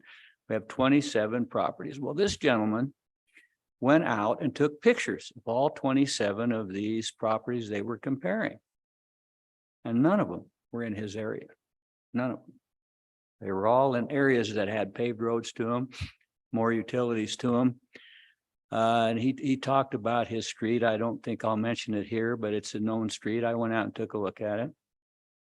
And it was different than the ones that were compared. Well, and he mentioned, there's a couple people here in my area that have sold their properties. But when I asked the assessor's assistant, I said, did you compare those? She says, well, no, we didn't. We can't because we have to have at least 5. But the question I didn't ask is, well, why can't you put these 2 in with the other package you're putting together? And I forget the answer, but I wanted to know what these other properties had sold for, so I could get a comparison in my mind. So Dave North, who's one of the commissioners, we're sitting there in front of our computers and we have all the information that the assessor's considering and how they've arrived at these comparisons. And so I'm looking at it and Dave North is looking at it and we're all looking at it. And finally, Dave says, well, he asked the question, he said, well, I see one of these comparisons that doesn't appear to fit here. And I forget what his exact language was. There's a code. And the assessor's assistant looked and said, agreed with him. So yes, that shouldn't be here. Because this guy's trailer and property had been raised. Last year it was raised up to 115,000. And this year was 215,000. That place won't sell for 65,000. It just won't. Unless he finds some insane person that has more money than they know what to do with. But I don't think that person is existing right now. So anyway, Mr. North mentioned that and the assessor agreed that should not have been in that package. And so our assessor takes a look at it and they said, well, would this make a difference if we send this back? And they said, yes, it would. It would make a big difference. So we sent it back. Our great assessor changed it. Don't know to what, didn't ask her. I told the gentleman that if he didn't like what they did, he can come back and we'll finish his hearing. And I haven't heard anything from him, so I'm assuming he was satisfied. Now, so people do make mistakes. All of us do. I do, you do, the assessors do, but the people pay the penalty for it. Now, what I don't know is other people who may have been hit with that same assessment, with that same mistake, that didn't appeal and didn't complain. What do I do about that? Because they're afraid when they come in. Now we're sitting there, there's five of us. There's two of us that are lawyers on our commission, and we have people who are very knowledgeable. We have one gentleman who's a realtor and understands the real estate in Natrona County far better than I do. And we have a county attorney sitting there, an assessor sitting there, and the assessor had her own attorney at times. And here come these people by themselves that don't understand the law. I'm sitting here looking at all of these just rules and regulations that I've since decided I need to learn very well. And I'm a lawyer. I've been a lawyer for 52 years. Been my job to understand the law. And I take pride in that. But I can't see how these elderly people have any idea. And when you see the presentations they make, they're usually pretty good verbally. They don't understand how to present their evidence. They don't understand how to interpret the evidence from the assessor when they give these long algebraic equations. Those are very difficult. Mr. Laird, can you speed it up a little bit, where we have a lot of public comment to get Yes, through? thank you. So are you If I could for have, the acquisition if value? I could have one more minute. You bet. All right. So anyway, that gentleman was taken care of, but somehow we have to address the elderly's problem because they just can't afford this. Now, I did hear this fair market acquisition. So here's what the rules of the Department of Revenue say. The sales comparison approach. The comparable sales approach is an appropriate method of valuation when there are an adequate number of reliable arm's length sales and the properties subject to such sales are similar to the property being valued. For land valuation, the sales comparison is the preferred method of valuation. So I agree with Senator Ide. And what we do, and the key to determining these sales and whether they should be used and whether they're valuable is whether or not they were an arm's length transaction. And we go into detail to find out, if the guy says, well, I sold this to my brother for $1, well, that's not arm's length. But if it's been on the market for 2 years for $400,000 and he sells it for $350, and we had that issue too, where the guy paid less than what it was selling for, but it was an arm's length transaction, but he still got assessed for the old value that it was selling for. So I'm just saying this to tell you, there's a lot of moving parts. You're here to hear this information. I'm seeing it firsthand. I'm seeing how these people are affected. I was born and raised in this county, and I love the people of Wyoming. Thank you very much. Thank you, sir. Any questions? Representative Bear. Thank you, Mr. Chairman. Just for expediency, I'll give you a yes or no question here, Commissioner Laird. Thank you for being here and thank you for sharing those stories. I think you illustrated quite well that it is difficult with the fair market value system to make it fair as well. We heard quite a bit of testimony about how it's difficult to move to an acquisition value, but the American dream is home ownership. And you described a family that had owned a home for a long, long time. Tax policy can either punish or reward particular behavior, and property tax obviously does that to homeowners. In your opinion, yes or no, does the acquisition value reward homeownership, the American dream, versus this system of fair market value where we reward people for continuing to change homes, to keep a mortgage, versus just stay right where you're at, own that home, and not have to pay higher and higher taxes? Mr. Laird. I'm sorry, Representative, I can't say yes or no. I can say yes to some instances and no to others. I mean, I know people who in Jackson who buy a house for $2.5 million, 2 years later, they sell it for $4.5 million. So they didn't care what the tax was. But if I took a look at my grandparents who paid $2,600 for their home, and when they all died, it was worth $48,000. And now it's worth $250,000. If they were still alive, if they could live 120 years, they couldn't afford to live there. So you got an issue about all of that. But one thing that I think we can know for sure is what somebody pays for something, which is the acquisition cost. And if it's an arm's length transaction, it has to be arm's length. It can't be fabricated. I wish you all the best of luck and God be with you on figuring this one out. Thank you. Thank you, sir. We'll go to Ms. Barlow next. Ms. Barlow, or, okay, sure. Please pass the microphone down and please introduce yourself. Mr. Chairman, committee, thank you for the opportunity to speak with you today. My daughter and husband are a young couple working hard. Oh, to could you establish. introduce yourself, please? We didn't get your name. I apologize. I'm Matt Keating, a Natrona County resident. Okay, thank you. Please proceed. Thank you very much. My daughter and her husband are a young couple working very hard to establish themselves in Natrona County. Although the market value of her home and mine are actually pretty similar, if it went to an acquisition-based system, her tax bill would be twice mine. I've spoken personally with a large number of elderly homeowners whose values continue to increase, and if they were here today, they would tell you that they can't continue to pay an ever-increasing tax bill. Thank you, legislators who have supported the state-funded property tax relief. That's very helpful. Although the max in Natrona County that they can get back is $759, and often the tax bill exceeds the relief given. Wyoming statute 3911-105 is currently how we're taxing personal property for businesses. You go into a business, the tables, the chairs, the computers, et cetera, are personal property. But for the last couple of years, we've set a precedence to say that, well, if the value, basically a means test of $2,400 or less, there's no tax owed. It's de minimis. Please develop a bill for our seniors.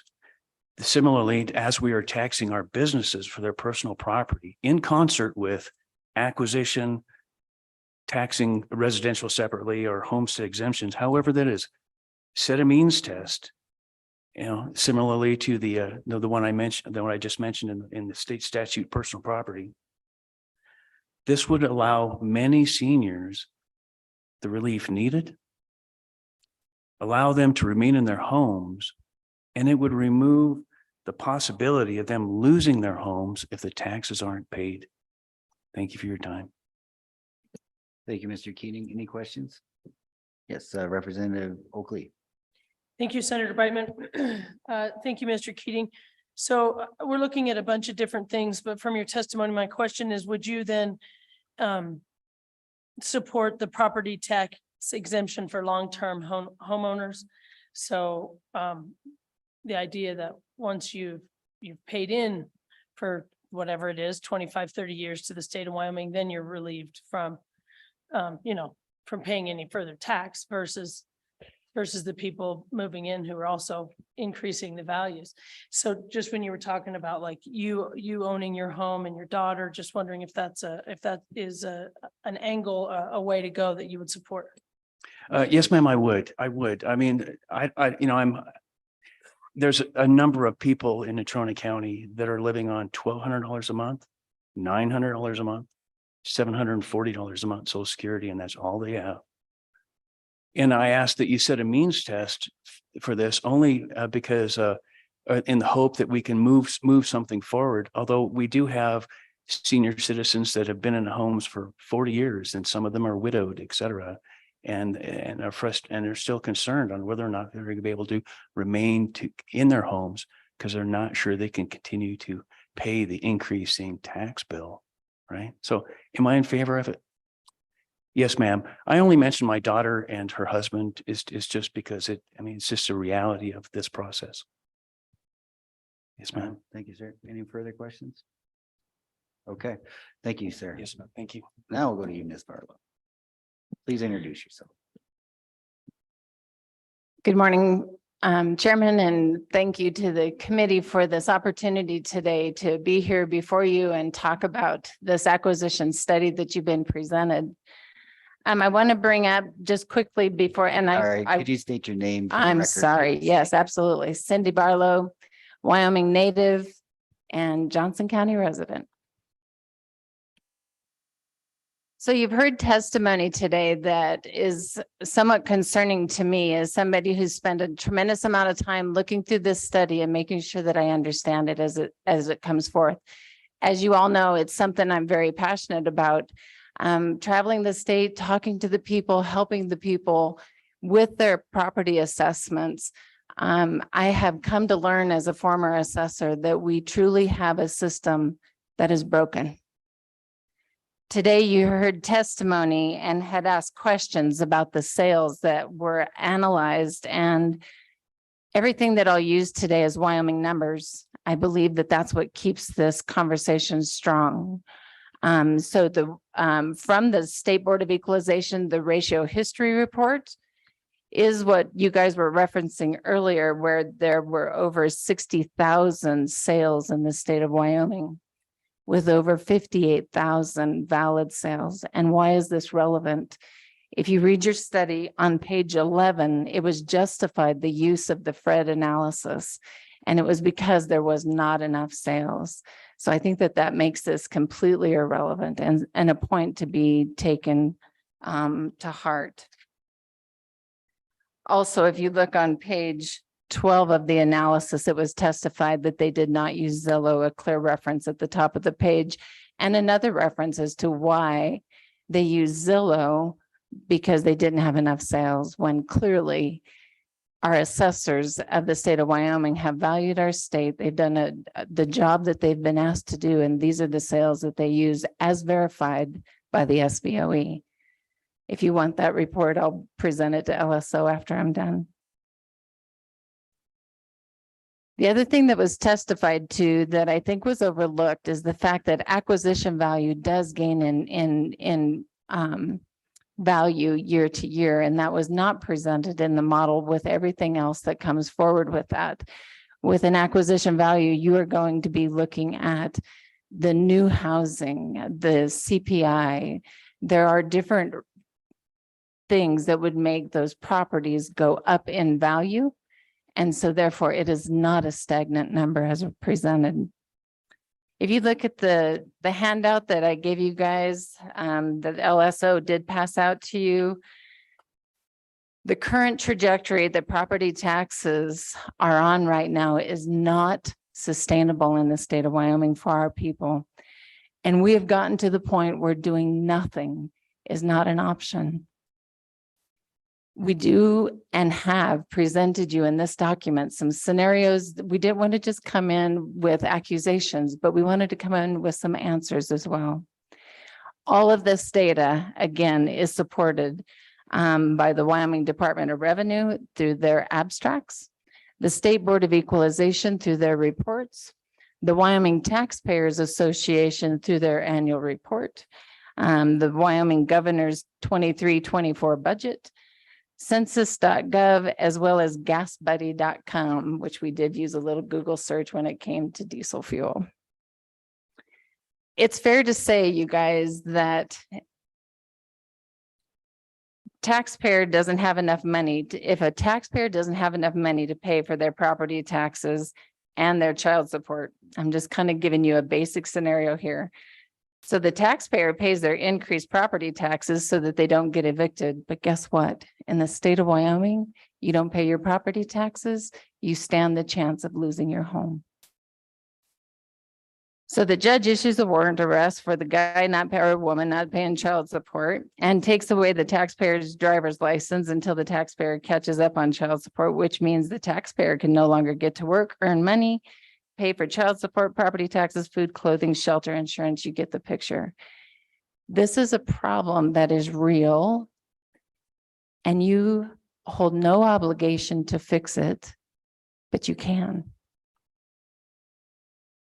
So if you go to page 5 of my report, you'll see that property taxes in Wyoming have increased 80%. That's 977 million per year, from 1.2 billion in 2017 to 2.2 billion per year in 2023. This is the graph that we should be referencing. This is what's happening in Wyoming. If the growth trends across all property classes, and you cannot just look at residential, you have to look at all property taxes that are being levied, because it skews the numbers as you've seen in this report is given to you today.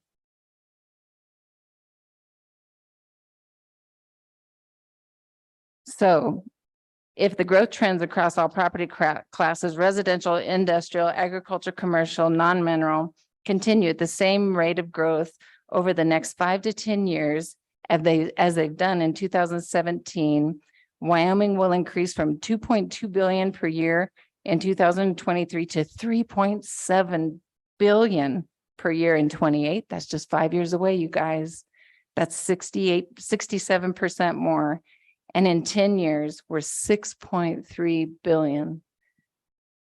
That's 184%. Now, I don't know whose wages are increasing at that level, but I want their job if that's the case, because mine's not increasing at that level. And I know yours isn't either. It's fair to say, if you go to page 6 really quick, if we look at just residential, we're at 3.36 million per year in 2017, and we're now to 6.35 million. That's an 89% increase. And it's fair to say that when we're looking at our increases, if you want to go to page 6, Ms. Oakley, that's what page I'm on. It is fair to say that when we look at that level of increase, that it's unsustainable. Please go to page 7.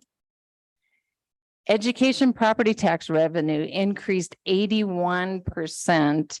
That's $716 million more per year from 886 million in 2017 to 1.6 billion in 2023.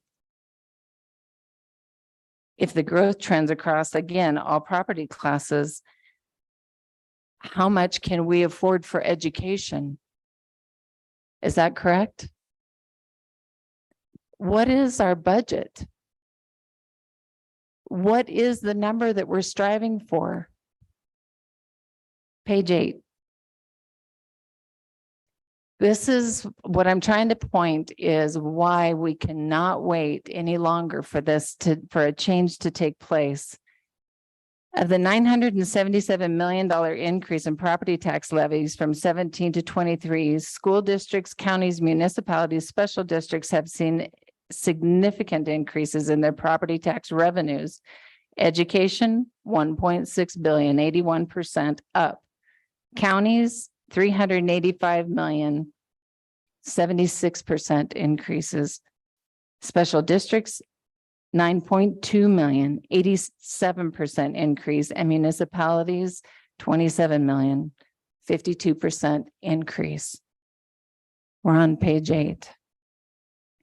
In light of the fact that Wyoming's population, our growth is not growing, does the Revenue Committee believe that Wyoming's education system will need 3 billion more by 2033 at this current trajectory? And if all of you understand it, and we know we all understand inflation, do we really believe that this is where we need to be? And is education going up that much to get a good education in Wyoming?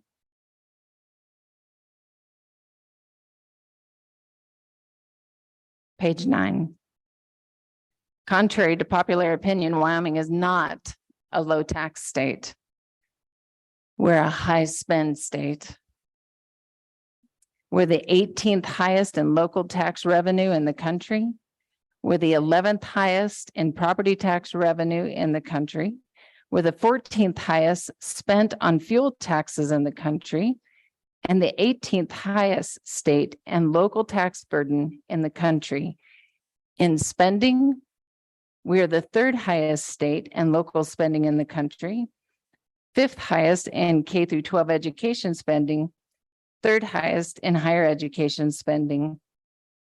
And the biennial state budget increased 20.7%. At the current trajectory, taxes assessed in Wyoming is not sustainable by we the people. And doing nothing to abate the dramatic increases in property taxes is no longer an option. Yes, Representative Oakley. Thank you, Senator Brightman. I'm just looking at these. Chairman. Oh, I'm sorry. Yeah. Did I? Chairman Brightman today. So I'm looking at these and the only way that I think that these numbers could be considered correct. Are you including when you say like, okay, taxes, just look at the tax, we're on page 9.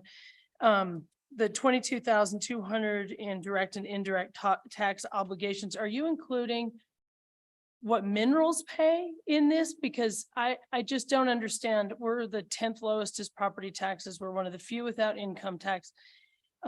So I just am trying to understand where these numbers come from. Ms. Barlow. Senator Beitman or Chairman Beitman, Representative Oakley.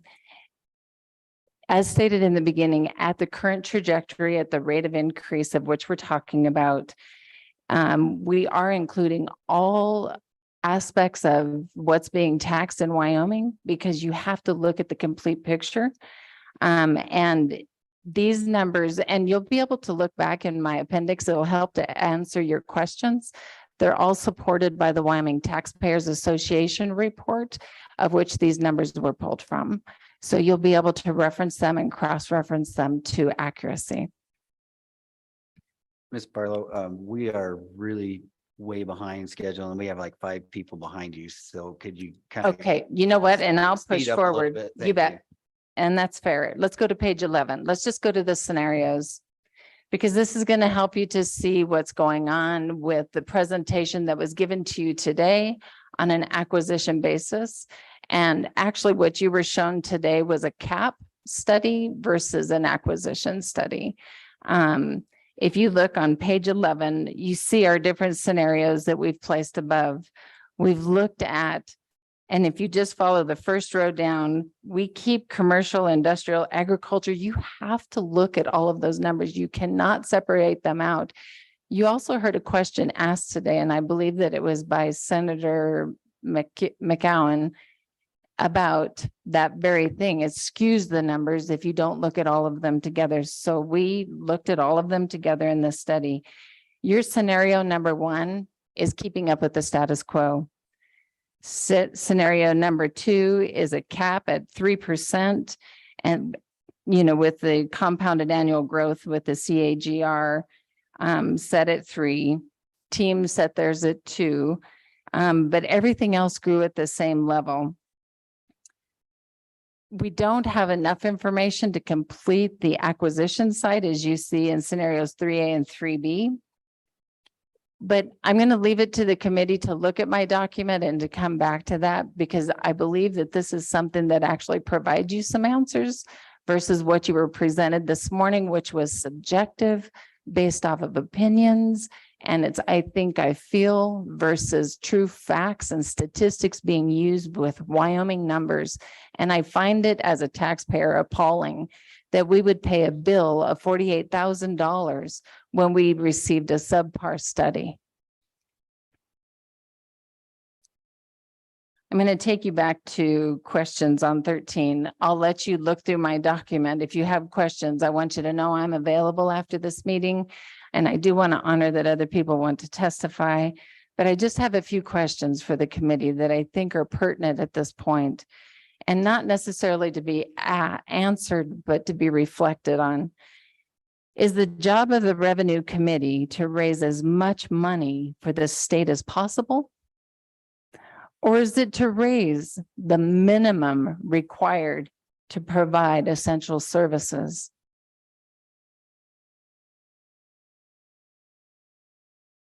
And I ask you guys, what is your target annual budget? What's the number for state of Wyoming? Is it 6 billion? Is it 7 billion?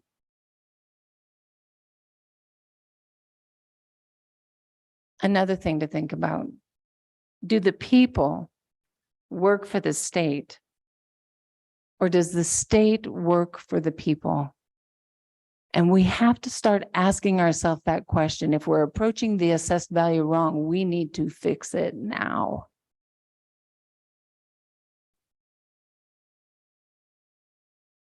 And lastly, should the citizens of Wyoming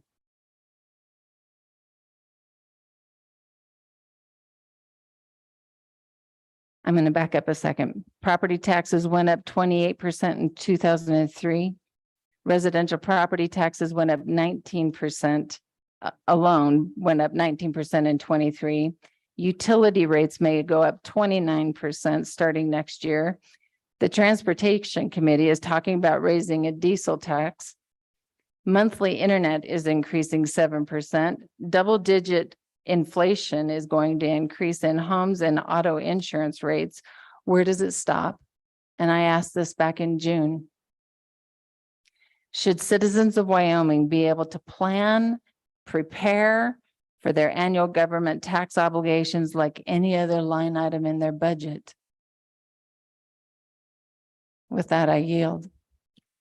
Thank you. Any questions? Senator Ide. I'll be brief. Thank you, Senator. Chairman Biteman. Just Cindy, I want to thank you for doing this. This looks like a report prepared for the people that pay the taxes, not the ones that receive the taxes. And I want to commend you for getting this data. This is a lot of hard work.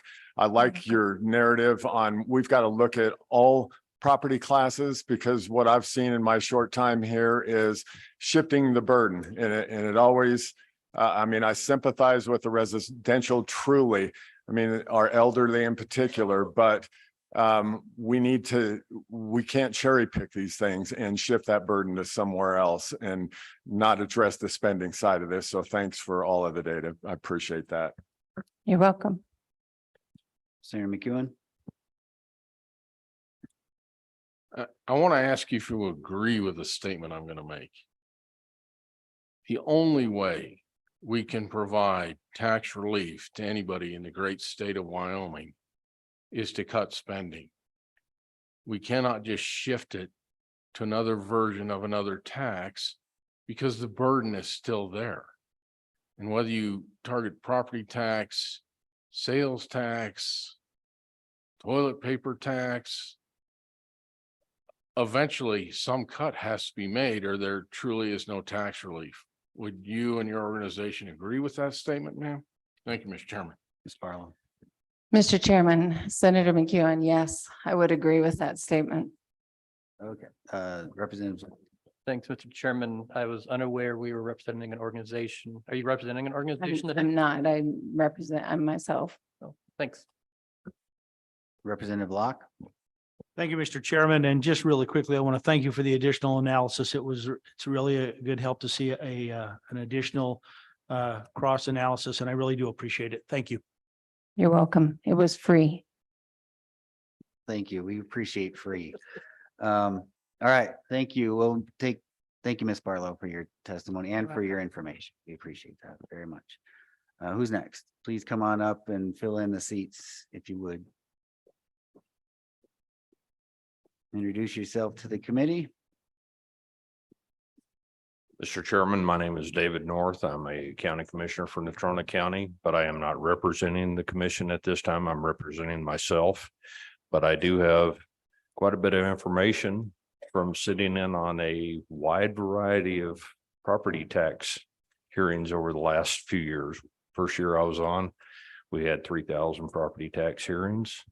It's been substantially less since that time, but the biggest reason why I'm here is because what we need to do is stabilize what our taxes are from year to year so people can actually budget for things.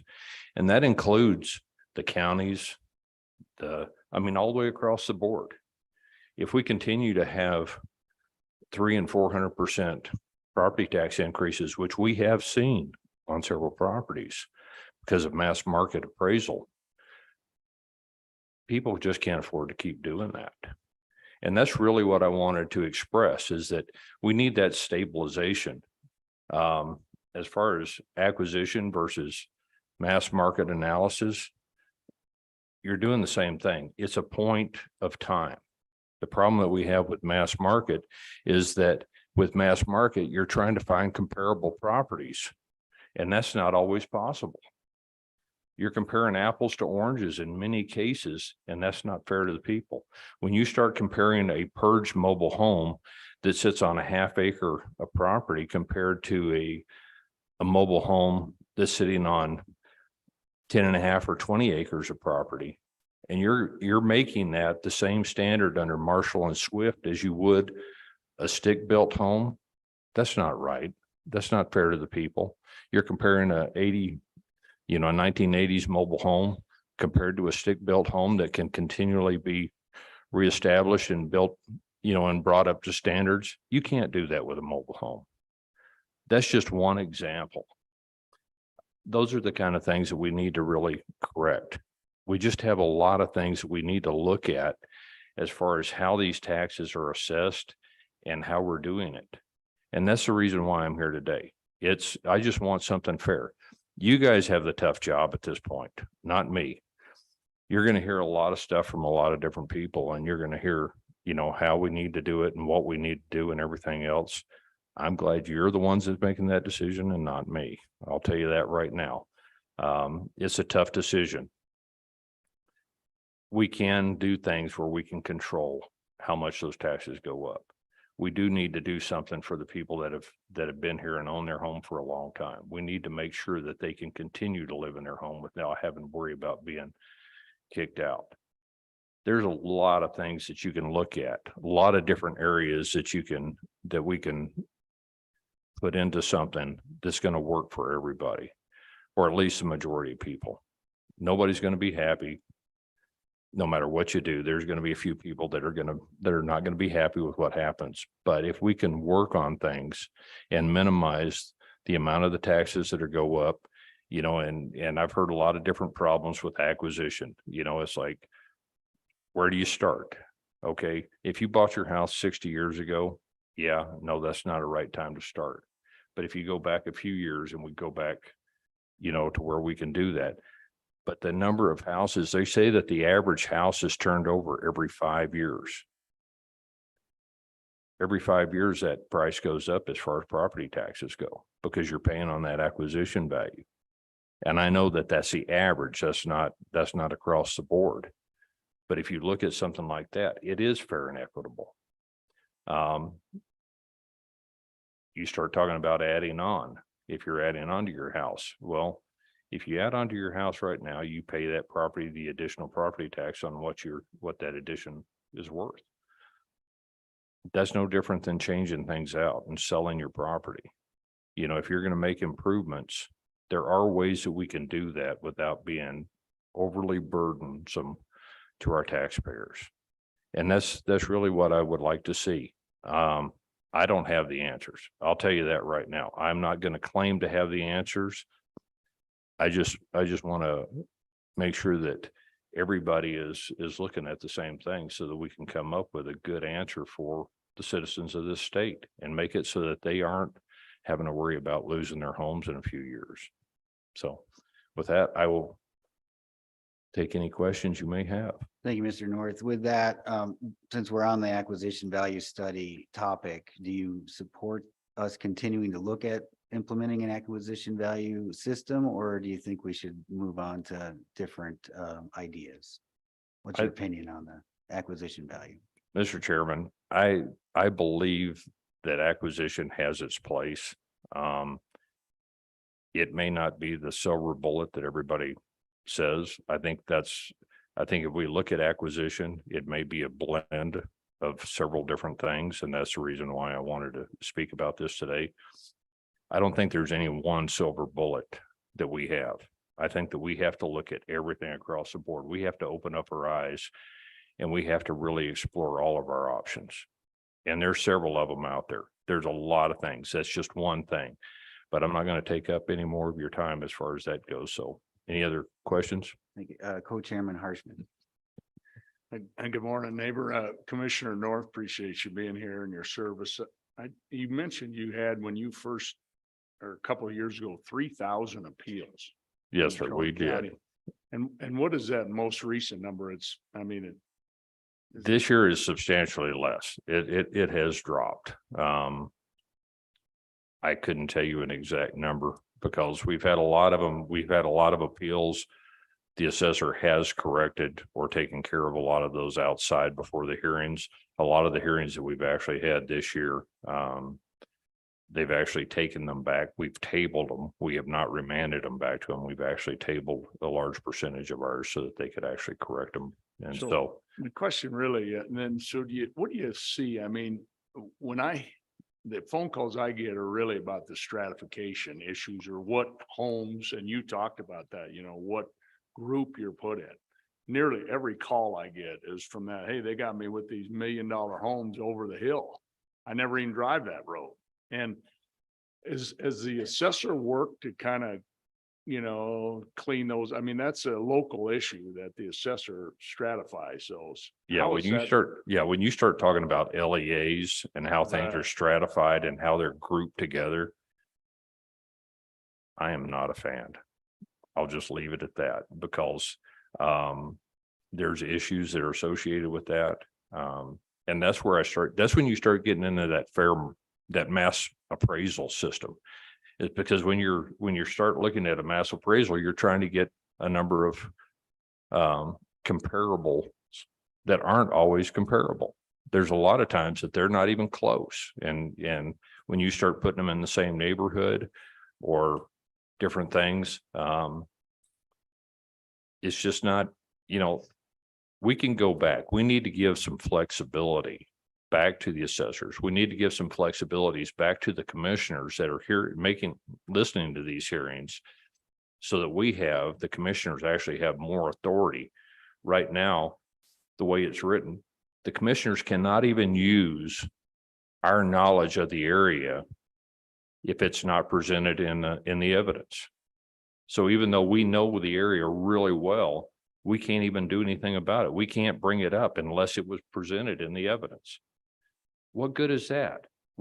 If you have that information and that knowledge about something, you should be able to utilize that and share that. And so I agree. That is one of the biggest problems, one of the biggest comparisons we have, and one of the issues that we need to get clarified and straightened I out. hear about that. I don't hear much about the assessment rate, the 9.5% that's been that way forever for all other class of properties, but I hear about. And then the other thing I hear about are mill levies. And of course, the county operates 100%. Those mills don't go to the state, they go to the county. And I guess, there are certain counties, I think Park and Teton, that have lowered the mill rate. As I don't know what the budget in the county commission is for our services, from first responders to fire and roads and parks and all the stuff that counties do, jails and sheriffs, but has there been a budget surplus where you could actually lower those mills for a year or two to give people a break, or have you talked about that? For the county, no. I'll be perfectly honest, our prices and our rates, everything we've got is going up in value, our expenses. As a prime example, we're having to replace the heating and air conditioning units on several of our buildings right now. The cost as of October 1st, they went up 50%. There's a lot of things out there that we have absolutely no control over. Now, there are a lot of things that we do have control over, but there's also a lot of other mill levies that are set out there. You have a lot of special districts, you have fire districts, you have weed and pest districts. There's a lot of them.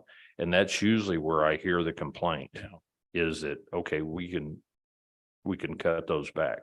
Well, Teton County has very few services for the size of the county itself, because so much of their county is actually National Park Service, Forest Service, or other things. As far as private property over there, you have very minimal amount. And so, and with you look at the revenue that they have from the values that they have of the properties over there, it's not comparable to us, not in any form or fashion. So you got to compare apples to apples. You really do. And I think that's part of our struggle is Wyoming is so different, all these spots where a lot of people are moving to, and then you go to, the non-mineral counties. Yeah. It's a totally different discussion than what about property value. So that's what we're trying to find, this balance. And, there's so we're continuing to work. And I think some of these bills we have for the elderly, for caps as well. And And the exemptions, the homeowners exemption, all those are, I think, some good ideas that will continue to work the next couple of days, but appreciate your service, appreciate you being here. Well, I appreciate you bringing that up because like I said, I don't think one particular item is a silver bullet. I think it needs to be a combination of several things to work across the board to help our citizens out. Mr. And that's Chairman, really what we need to do. I agree, and I think even like that deferral bill, that's not for many people, but 1 or 2%. We all got this handwritten letter from a lady in Teton County. Her and her husband cut the logs down 48 years ago to build their house, and you could imagine the value of that now. Yeah. And so a deferral might be a perfect, but most people it's not going to be. They don't want to do that, but for a couple it might be. So that's what we're looking at, is a whole range of options to kind of fit this broad issue. So thank you. All right. All right, thank you. Any questions for Mr. North before we let him go? Okay, thank you, sir. Great. Thank you for your time. Thank you for yours.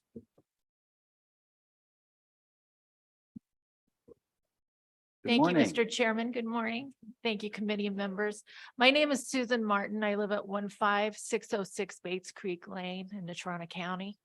I'm a prime example of Proposition 13. I lived in California for 35 years, somewhere in there. I lived in a place just north of Los Angeles County called Thousand Oaks. I bought my house for $183,000. Rupert Murdoch came in about 2 miles away, gated off a lake, and started selling homes for 20 million. And if I had not had Prop 13, there's no way my husband and I, who is an engineer and I'm a teacher, would have been able to afford that home. 20 million was cheap. I mean, there were homes in there going for 150, $200 million. So, and I see whiffs of this in Wyoming right now. And I would say probably, especially in Teton County. I'm not from there, but that's very similar to what happened in my little sheep town of Thousand Oaks. When we moved there, it was all sheep. And when we left, it was basically Hollywood and very, very, very, very rich people off the charts. So last year, my property tax doubled. This year it went up $200. I really don't know why. I haven't done anything extra to my home. So I just want to relate that story. I paid $183 for the home. That's what they based the tax on. The tax did go up, but it went up a very reasonable amount every year that my husband and I could afford. We were newly married. I was 26, 27, and we had started our careers. And so we could afford that. But to throw $700 extra a year, and God knows what it'll be next year, like what's going on here, we couldn't do it. We're retired now. He's military retired. We're on a fixed income. There's just no way. And like I said, I see whiffs of this. What's happening here is exactly what happened in California, with these big developers coming in, buying up lots of property and putting in homes that are way off the charts, and that affecting the average Joe. So thank you so much. Thank you, Mrs. Martin. And Oh, I'm glad excuse me. you're here because what we're trying to gather is some information about like a Prop 13 type system. Mhm. You've lived through it. Could you tell us how we could maybe make it better and maybe make it more Wyoming specific? You know, Are there any I issues that really you've had? can't, because we got our bill in every year, just like here, and it just didn't go up $700. It went up maybe $30, $40, maybe at the most. So there was never this, I mean, every year here, it's scary when your property tax comes in, especially when those assessment comes in. And it was, like I said, last year, I don't know why it went up $700, other than the property across from me sold for a lot more money than what I paid for my property 20 years ago. You know, and if it continues, especially out where we live, when you've got a lot of big homeowners coming in, a lot of big money coming in, there's no way we would be able to keep it. And there's no way the kids can keep it, because that's our intention, is we would like the kids to move when we're old and gray, which will be soon. and they will come in and they'll take over the property.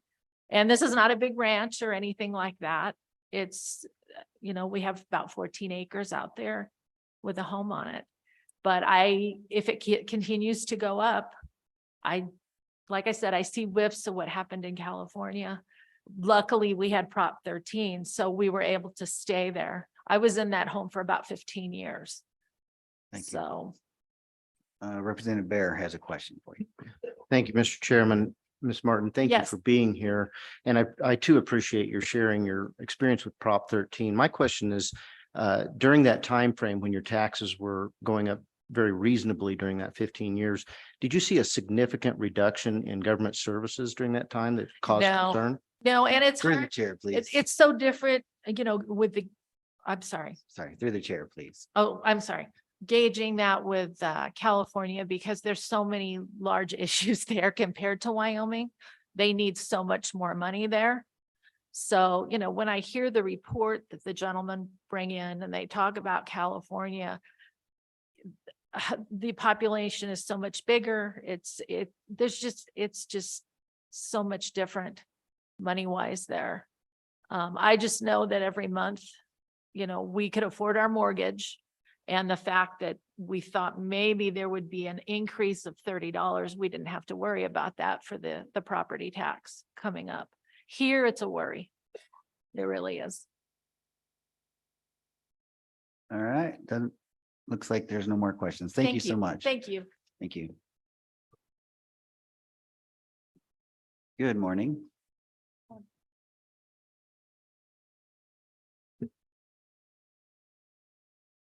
Welcome to the Revenue Committee. Please introduce yourself.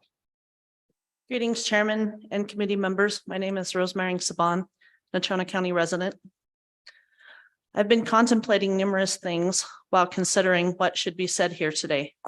Things that are important to ensure that the residents receive fair and transparent representation now and in the future. I've been analyzing this entire process, and the term decorum, by definition alone, decorum is behavior in keeping with good taste and propriety. Decorum seems to be a key word and essential in all branches of government to guarantee honesty, accountability, morals, integrity, and expected civility, only to name a few elements decorum encompasses. The petition I submitted had attempts made to discredit it. The petition was an initiative to take action, and the fact that through it and the 1,825 signatures, many representatives were portrayed as failures as our elected leaders struck a large chord. The people have a right to be heard and not become apathetic because of a lack of decorum and tactics employed by representatives. I have listened to the 1,825 people express their fears either in person or by their signature on my petition. Hundreds have held my hand and looked me in the eyes for help and genuine appreciation for taking on the task that I did. Hours of my own time at my own expense. Am I upset? You bet. Do I take this personally? Absolutely. When I hear legislators say, we tried and we'll try some more this session, frankly, that's not getting the job done. Try has failure built into it, as either you're getting it done or you're not. The constitutional amendment for a fourth separate class is not a solution for us and not going to get the job done. It wasn't in 1988 and it isn't now. We need the acquisition value. The taxpayer-funded acquisition study conducted by Team Consulting, a firm of assessment and appraisal experts, is seemingly in favor of full market value, as is our current exploited taxation structure. Or in other words, unrealized capital gains from an artificially inflated economy, complements of the bureaucracy. The study conducted clearly states that the stakeholders were contacted, assessors and commissioners. I have concerns that this study was done with biased opinions and influence, as I had the same concern about the biased opinion openly expressed by leadership prior to the completion of the study. I contacted all 23 Wyoming County Commissioners Association members and found that only the commission's president was contacted by team consulting. As per our conversation on September 6, 2023, the commissioner's president stated that he was contacted in July, but could not remember what questions were asked regarding an acquisition value. The appearance is that a single opinion was extracted and utilized to present an unfair conclusion in facts and expense for the taxpayers of this state. It has been said by certain legislators that a decrease in revenue would greatly impact governmental services. We have a government incompetent at balancing its own budget, and hence the burden is placed on its citizenry. It's simply emotional coercion to spread propaganda that a decrease in state's revenue stream will significantly hit senior centers, law enforcement, public health, and education. The states, including Wyoming, are intended to hold the power over themselves granted by the federal government and entrusted by its citizens. Our governor has neglected to take a stance against the federal government in identifying that Wyoming depends on coal, oil, gas, and natural resources. Public schools inefficiently profit from a multitude of sources, including but not limited to property taxes, state land grazing leases, property sales, fines and forfeitures, motor vehicle taxes, federal grants, and more. How much support from public instruction is being given for the retention of public land in this state? Currently, the federal government is attempting to restrict and ban public access, mineral extraction, and grazing leases on BLM land. Should this land seizure be allowed? Should this federal proposition be allowed constitutionally within our state? Where does our legislation and public education expect to make up for the loss in revenue should it be enacted and enforced? The focus on property taxes as a main revenue stream would demonstrate a lack of accountability. Since public schools are in fact a business, in the business of indoctrination, they can be considered one of the only businesses that consistently produce a poor quality product and remain in business. While collecting 1,825 signatures, I had several individuals under the age of 18 ask if they could sign. I was even asked if signing in a pink pen would be okay. Why aren't public schools teaching civics any longer? I would like to remind this committee that the Superintendent of Public Instruction and the Secretary of State signed my petition. Both were noted in the September 28th article and featured top story in WyoFile, then later in Oil City News. It was strongly suggested that an acquisition value was popular amongst Republicans and the hardline Freedom Caucus. What was not mentioned was that the state representative signatures were mainly collected from a Republican-hosted event. Representatives who did not sign included some of the so-called Republican attendees and Democratic candidates not present. It was also not mentioned that Wyoming's chief of staff signed the petition, and that should clearly signal what we expect on the next ballot. The petition I wrote clearly asked for an acquisition value as a basis for property taxation and a balanced budget for the state. The people, the taxpayers, are continuously being sold a bill of goods, and we're out of revenue for further irresponsible spending. We're also out of patience with the inaction of the legislative bodies charged with not squandering the monies involuntarily yielded by the taxpayers. Thank you, committee members, for your time. Thank you, Ms. Saban. Any questions? Questions? Seeing none, thank you very much. Thank for you your time. kindly. Representative Jennings, good to see you, sir. Morning, Chair. Welcome to Revenue, your old stomping Go grounds. ahead. And yes, The citizens here first, Chairman. If you- okay, well, we usually, yeah, I just didn't want you to feel slighted either, sir. Sir. Okay. Name is Carol Trader. Okay, I live at 1330 Heath Road, east side of Casper. I'm a Marine from the day I can remember until the day I die. So if I sound like I'm angry, it's just the way I speak from being a Marine. First of all, not to insult you or anything, I'm looking at this as a promotion board. And what I've seen today is that young lady that sat here, Cindy, I would promote. Those two I saw before her totally confused me. put me on a map to nowhere, I would not promote them. And if you paid them, you wasted your money. That's how I'm going to start my thing. I'm a disabled vet. I draw $3,828 a month. And I got my Social Security and my wife's got her Social Security. Even $6,200 a month. Illegal immigrants take in more money than I do.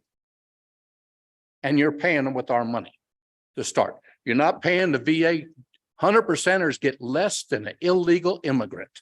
That's wrong. But that's just a start.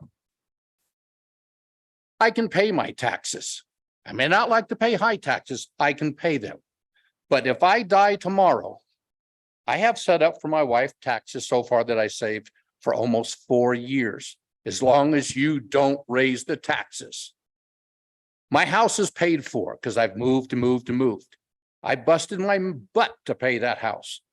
I complained about the tax rise. I called the governor's office. They actually called me back. We had a good 47-minute conversation and says it's your problems to fix, not just theirs. If I die today, my wife gets half of my disability, $1,900. She gets an equivalent to make her Social Security half as mine. She will get a total of $2,758 a month. 4 months of the year, if I don't have her set up, 4 months, she can't buy food because she's got to pay taxes, which is $4,000, split it in half too. So that's 2 months that she's lost almost everything that she's got coming in. The other 2 months is the house insurance. So for 4 months, she can go hungry. That's wrong. If you bust your butt and you get your house paid off by a certain, like 65 when you retire, you lose 1/3 of your income. Disabled vets. Last year, I got $325 taken off of my property tax. This year, they raised my property tax by $745 and said, we're going to give you 100% VA rate of $145. Frankly, I'm being screwed. And I don't think I've worked to be screwed. I know it's a hard job. I know that you're not making a whole lot of money sitting there. It's what, $150 a day plus per diem? I did look that up. So I know you're not making $1 million on this. And I know I got to pay taxes. It pays you. It pays my disability, pays law enforcement, fire, everything. But if she can't pay the taxes after 4 years, then you take her house away. You sell it for the taxes. It goes on an auction. So she owes $3,000 in taxes. The county will take their $3,000, sell a $400,000 house for $100,000 and give her the $96,000 and go. That's wrong. It needs to be worked out. It's your job to work it out. It's not my job to complain about it. And I do know Mr. Luck. I've met him because when my taxes came in, I started complaining. Like I said, I called the governor's office. The guy in front of me, younger disabled vet, his taxes went up 100%. Our pay raise this year was only 4.8%, the best pay raise I've seen on disability in over 20 years. But my house went up 30%. And electric has already gone 7, it's going up another 21 to equal almost 30%. It's unsustainable for retired people to stay here. And like Miss Cindy said, who was sitting over here, we're what, the 18th highest state in income tax? We're the lowest state in population. In the Marine Corps, I learned to spend a dime like a dollar. And if you can't learn to budget in the Marine Corps, you don't get promoted to corporal. Everything is on a budget. Everything is in a number. I teach my granddaughter, math is everything. And she says, no, I says, math is in everything. You can't live without it. If you don't know math, you're screwed. And sitting up there as a promotion board telling people to learn math, if you don't know math, you're screwing us. And like I said, I'm not angry. I speak to the point and I'm loud, but it needs to be taken care of. It needs to be looked at. You guys write all these paperworks, thousands of pages to go into a simple thing that says, this is an average paycheck. This is the house. Just because the idiot up the street pays the same or pays twice as much for the same house I got, I should not have to pay his taxes. And that's what this county or this state has done. The exact same house up the street from me, the guy sold it for $280,000 more than I paid for my house. He's an idiot. But why should I pay the taxes that he's willing to pay for? I paid $400,000 for my house. I believe my taxes should be there. I can see 3 to 5% a year. I can sustain that because that goes with what I got paid, but not 30%. You're not forcing me out. You're forcing all kinds of other people that lose half of their income when the winning member of the house dies. I mean, how many of you, not to embarrass you, had your father die first and left your mother with less than half of what they were making? I was lucky enough to be in a car wreck that paid me a good sum of money to help me pay the house. I got $50,000 when my parents died. There was 5 of us. But every house I've had, I've worked on to make it better. But it doesn't mean just because I work on it, you need to take the money from me. If I want something, I save for it. When I finally got the money I want for that item, if I still want it or need it, I get it. If not, I put the money aside, something else will come up.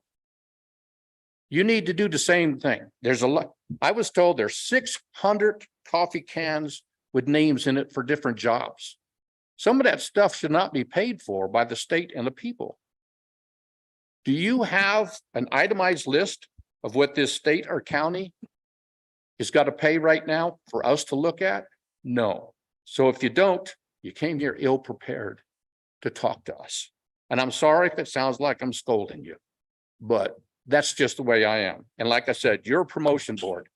If you don't have all the facts to present to us, how can you promote us?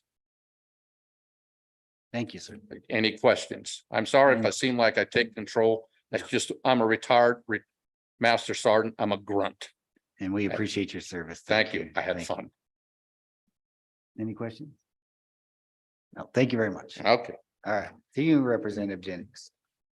Thank you, Mr. Chairman, co-chairman and committee. I think this gentleman's a very hard person to follow. He makes a very compelling argument. So cognizant of the time and that you guys have sat here for 3+ hours, and I will try to be brief. I have a couple of things that I did want to bring to the table.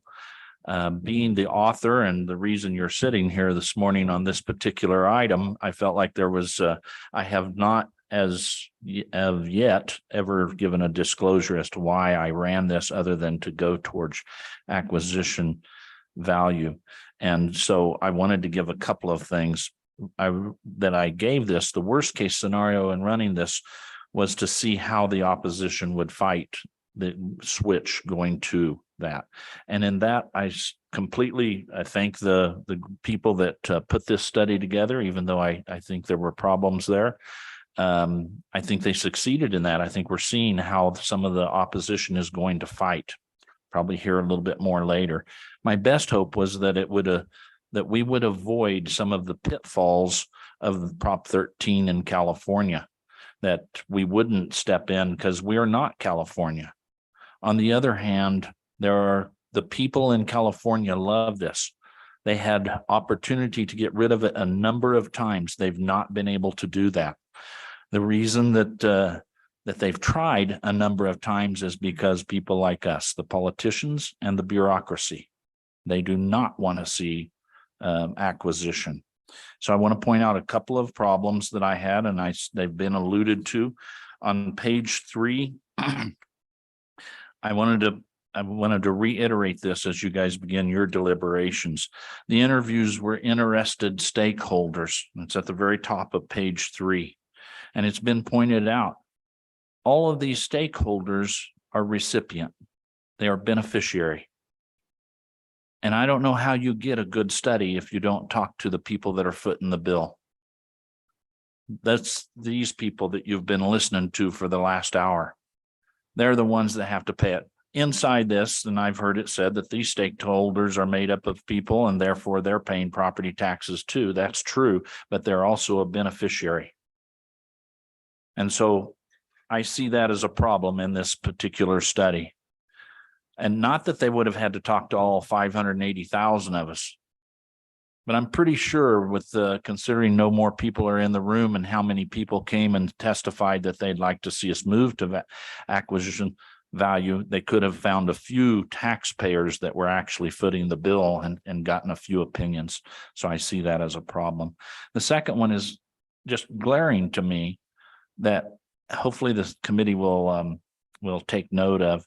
If you turn to page 36 in the appendix, the glossary of assessment terms, this is an assessment terms that they're using for this study. There's one thing that's completely missing out of this. It's acquisition value. There's no definition. What is it that they were studying? It seems to me like that you would very much want that out there for the people that are reading the study. But I will leave those two. So part of what I was trying to do was stop the unconscionable act of taxing an unrealized capital gains. And you've heard the people here that have said that far more eloquent than I. We tax an unrealized capital gains. I don't know if acquisition, my feeling is that is the right way to go. There are other options out there, but I'm telling you, it does a thing that the current system really forces. It was interesting. One of the speakers said, it forces everyone out there in the state to play the market. And I don't feel like that's whether they want to or not, whether they can afford to play the market or not.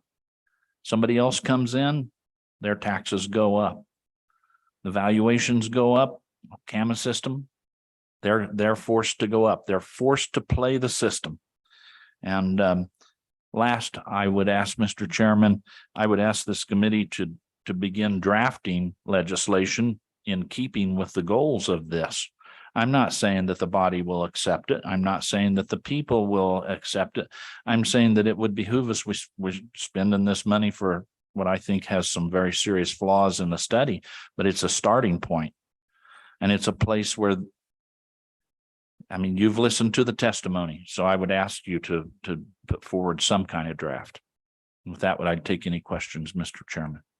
Thank you, Representative Jennings. Are there any questions for Representative Jennings? Senator Ide. I'll just make a quick comment. Chairman Byman, thank you. Thank you for being here and taking the day off to come down and spend some time with us here. And you instigated this and we appreciate that. It's good to start the conversation and see what we're really looking at. And just want to thank you for being here today. Thank you, Mr. Chairman. Any Representative Zwanitzer? Thanks, Mr. Chairman. I guess I just have some concerns. So originally in your bill, you asked for 10,000 for a study and we've upped it to 50. But now I'm hearing from members of our committee that it probably didn't go far enough or we didn't get the bang for the buck.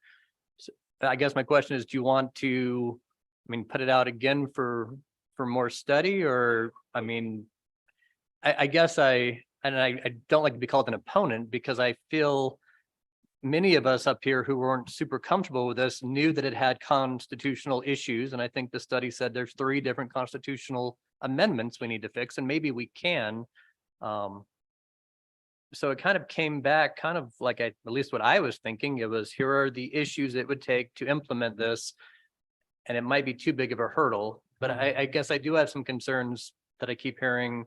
We didn't go far enough. The study wasn't what we wanted, but this was 5 times the study I think you originally asked for. So I just want some comments on what should have been done better besides, I don't know, a random poll survey of residential tax zone payers. Representative Jennings. Mr. Chairman, Representative Swanitzer, former chairman, appreciate that. So appreciate the question. So do I feel like the study was robust enough? No, I do not. I understand your concern that I'm not asking for another study. I would point out the constitutionality. I believe the gentleman that sat up here, they said they may be constitutional issues. What that also leaves in play is that there may not be constitutional issues. I've heard it all my tenure in the legislature. It's constitutional till the Supreme Court says it's not.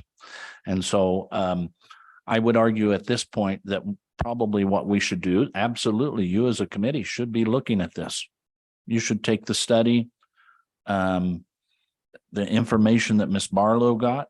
My understanding is that from her testimony, that all of that came from the Department of Revenue, all of those numbers, the Taxpayers Association, and plug those in. Look at those numbers across the board. See if you can determine what direction that would look like. I'm not telling you, this committee, that it has to be exactly my idea. I would do a look back of 5 years. That might not be the committee's wish to get back in front of the hyperinflation, but I do think that it could be examined more. And I think the people want this. They need the stability, and they deserve the stability. We cannot continue to have runaway spending and runaway taxation. I hope that answers that, Representative. Representative Locke, sorry, I can't see your name tag. Thank you, Mr. Chairman. A quick question, talking about the study. Do you feel like the study put its focus on why not or how to, or do you feel like, could you give me your thoughts on that, since you understand this bill probably better than any of us, of course? Representative Jennings. Mr. Chairman, Representative Locke, I do feel like that there was a prejudice. If there was a hard one, it was going more to, I understand one of the people that actually worked on it was a former assessor. He was an assessor under fair market value. And so, I mean, had I been in that, I think I would have recused myself because I think there's a leaning toward it, because many states, almost all states, California and then Florida, there are some states that have little parcels of like Prop 13 type acquisition things in them. And so I would feel like not that they did not go to the people who were paying the bill. I think it does throw it to the side of why we can't do it instead of why we should, or how we should. All right, well, thank you. It looks like no more questions for you, Representative. Thank you for your testimony today. Thank you. All right, who's next? Good morning. Good morning, committee. My name is Jamie Lean, and I'm a Natrona County resident. I just have a couple of questions for you.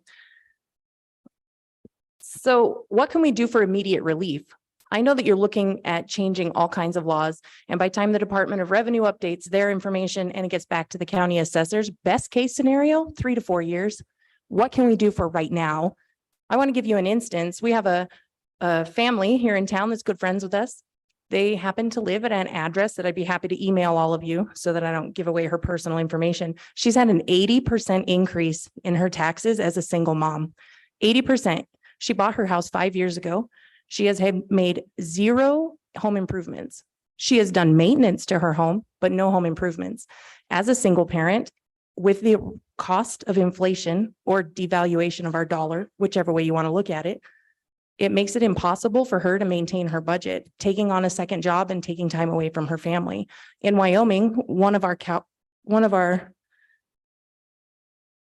founding ethics is families. And we want to make sure that we have adequate family time for our students and our youth to make sure that they have proper love and care at home so that they can succeed in this world. Next, I want to talk about the date of acquisition, or the acquisition study that you just had. What is it? Is it the date of purchase? Is it people that have lived in their homes 60 years? Are you going to go back 5 years? Are you going to use 2017, 2023? What values are you going to use? Having recently purchased a home in 2021, I can tell you that my home's value was overinflated. But this year, as we had 6 homes go on the market, I was very concerned about what those houses were going to sell for, because under the current laws, what their house is sold for would mean my taxes are going to go up. And guess what? Next year, I look forward to another increase. That's really unfortunate because the 2 years that we've paid taxes on this particular home, we've also paid an increase each year.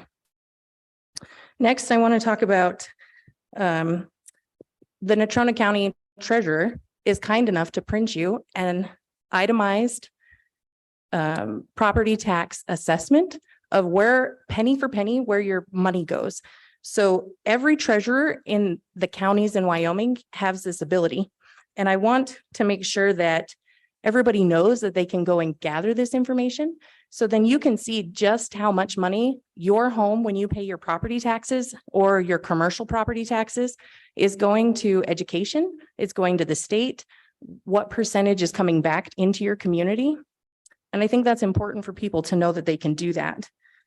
I would recommend that you hire Ms. Barlow for any further studies. And I just want to thank those that have spoken before me, because it's important that you hear from the people that pay the bills. And I appreciate all of your time on this committee. And I stand for any questions. Thank you. Thank you. Any questions? Any questions? Seeing none. Thank you for your time this morning. Okay. Welcome to the Revenue Committee. Thank you, Chairman Beitman. My name is Mary Schmidt. I'm from Natrona County. I'm also spent the first 21 years of my life in California. Property 13 was known, for a little history, it was known as the People's Initiative to Limit Property Taxation. This came about 47 years ago because the state legislature in California would not address the tax increase issues, property tax increase issues. We're at the same position that they were in California in 1976. And we do have an initiative that is floating around the state now to cut property taxes 50%, which circumvents all of your responsibilities. So if you don't address this upcoming legislative issue, you will be forced, or your power will just be taken back from the people. And so just like in California, and it will start now, is that that initiative being presented, the best option? I don't know. But I do know that acquisition value in the state of California has survived many Supreme Court challenges in the 47-year history, and it stands today. Not much good has come out of California, but Prop 13 was one of the things that came out. So to model your proposition or your initiative after that would be a wise choice, considering it has already stood legal challenge. Secondly, you should also conduct a study of all and ask all your assessors. I would assume they can do this. You should do a study based of all the acquisition dates and prices of those sales, so that you know exactly how many are really purchased 40 years ago, how many are purchased 10 years ago, because we all know that prices or home values change constantly. And I would venture to guess there's very few houses, a very small percentage of houses that were acquired more than 40 years ago in this state. So you're not going to be losing a lot of money. You're going to be gaining money. Another example, my brother who lives in San Francisco, he is a construction. He owns his own construction company. He goes and renovates multi-million-dollar homes for multi-million-dollar price tags. And he also owns residential as well as commercial properties. He wouldn't be able to conduct that type of business if he had to pay market value on those businesses. He pays acquisition on residential and commercial taxes, and that is what makes it work. And he's in San Francisco County, one of the highest taxed counties in the country, and it works for him. It works for the state, for the residents of California. And so you need to start looking at this. Are you here for us, the residents, or are you here for you, the entities that want to spend our money? I am a member of the Natrona County School Board. So yes, do we benefit from property taxes? We do. Do we overspend? Me personally speaking from that of that position, yes. And we can do with less, just like you, the legislature, can do with less if, and that's a big if, is even the actual result of going to an acquisition-based form. Just one side note, my brother told me this morning that over the course of a 10-year span in California, residential taxes in San Francisco will go up over $1 million. So they're not losing lots and lots of money because of acquisition. And we won't either. It's just a question of whether you people choose to actually study Wyoming property values, Wyoming acquisition dates, and start using true Wyoming data. And it doesn't take much. You don't have to hire outside the state consultants. You can go to your county assessors and get this information. You can go to your escrow offices and get information. We all have to provide that data when we buy a house. So start gathering Wyoming data and defend whether this is good or not. And that's all. Thank you. Thank you, Ms. Schmidt. Any questions? Any questions? Seeing Representative Bear has a question for you. Thank you, Mr. Chairman. Thank you for being here, Ms. Schmidt. Again, another person who's experienced Prop 13. The representative that spoke just before you stated that this study was brought about so that we could avoid some of the pitfalls of Prop 13. And the good chairman asked that question of the predecessor of yours who was from California as well. So I hope you'll answer that. Are there things that we could improve upon what Prop 13 did? But my question is the same as I asked the prior person from California. As you lived there for that time period, did you see a lack of services provided by the state of California while you were paying a lower property tax, if you will? And or does your brother feel that way in San Francisco, that they should probably be paying more because they just can't afford to provide the services that the government should provide? Ms. Schmidt. Chairman Bateman. I can't say that I noticed any. I was quite young. I mean, I was 21 and younger. But I can tell you that my parents purchased our home, our childhood home in 73 for $42,000. And my mother, a widow with still 2 children under tow, was able to sell it for over $300,000. And she paid a lot less property tax through that time period. And that allowed her to still maintain the home, still take care of the 2 of us that were left after my father died. So did I benefit from the lower property taxes? Yes. Did we benefit from the increase in property sales? Yes. Does my brother benefit or does he lack? Well, he is in San Francisco. So that's a good question. And he would probably have a different answer than I would present. But no, I don't think he's lacking anything other than the total mismanagement of funds in the city of San Francisco. And I would say that's the case in most of California. A lot of people, my sister and her husband left San Francisco to move to Washington because they couldn't retire there. And now my sister's sitting as a widow in Bainbridge Island with higher property taxes than we pay here in the state of Washington, just recently widowed, and is looking to move here because she knows the taxes are lower, because she can be with family. These are the benefits of this state that does encourage people to move here and does encourage people to take their money and invest. But if we keep allowing our taxes to increase, we're losing that benefit. We talk all the time about how we're losing people. We're losing our youth. Well, our youth can't afford to buy the homes in this state and pay the property taxes. They can't even afford to rent. And part of the renting increase is because of the property taxes the owners of those rental agencies have to have. So you really need to start looking at this in a grander scale and realize that if we don't keep our taxes down, we're going to shoot ourselves in the foot. Okay, thank you. Any more questions? Okay, thank you, Ms. Schmidt. Former representative, how are you, sir? Good morning, Mr. Chairman and committee. Pat Sweeney from Casper.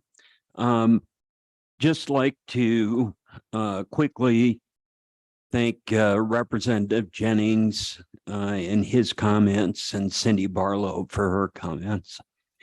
I felt my time during the legislature, I felt that we should look at this and voted in favor of the study bill and trying to move that forward.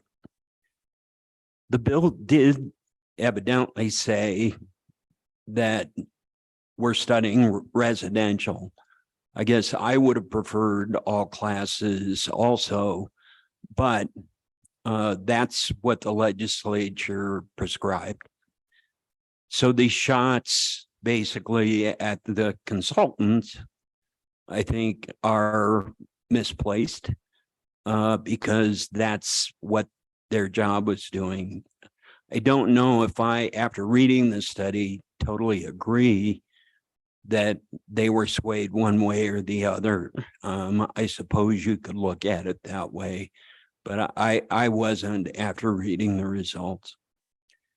What I would say is, after looking at that and thinking about this, should you as the body making the decision move this forward with a potential bill draft? My thought on that, in thinking about it, looking at it, is no. I think the reason I wanted the study personally was just what will this take? And I think there's been some very good questions about, to folks that moved here from California, in particular, some of the pitfalls. But in particular, on page 6 of the actual study, under 1.3 summary and conclusions, the consultants actually did put a list of some of the things that are going to need to be considered as infrastructure needed in Wyoming to implement an acquisition value system includes.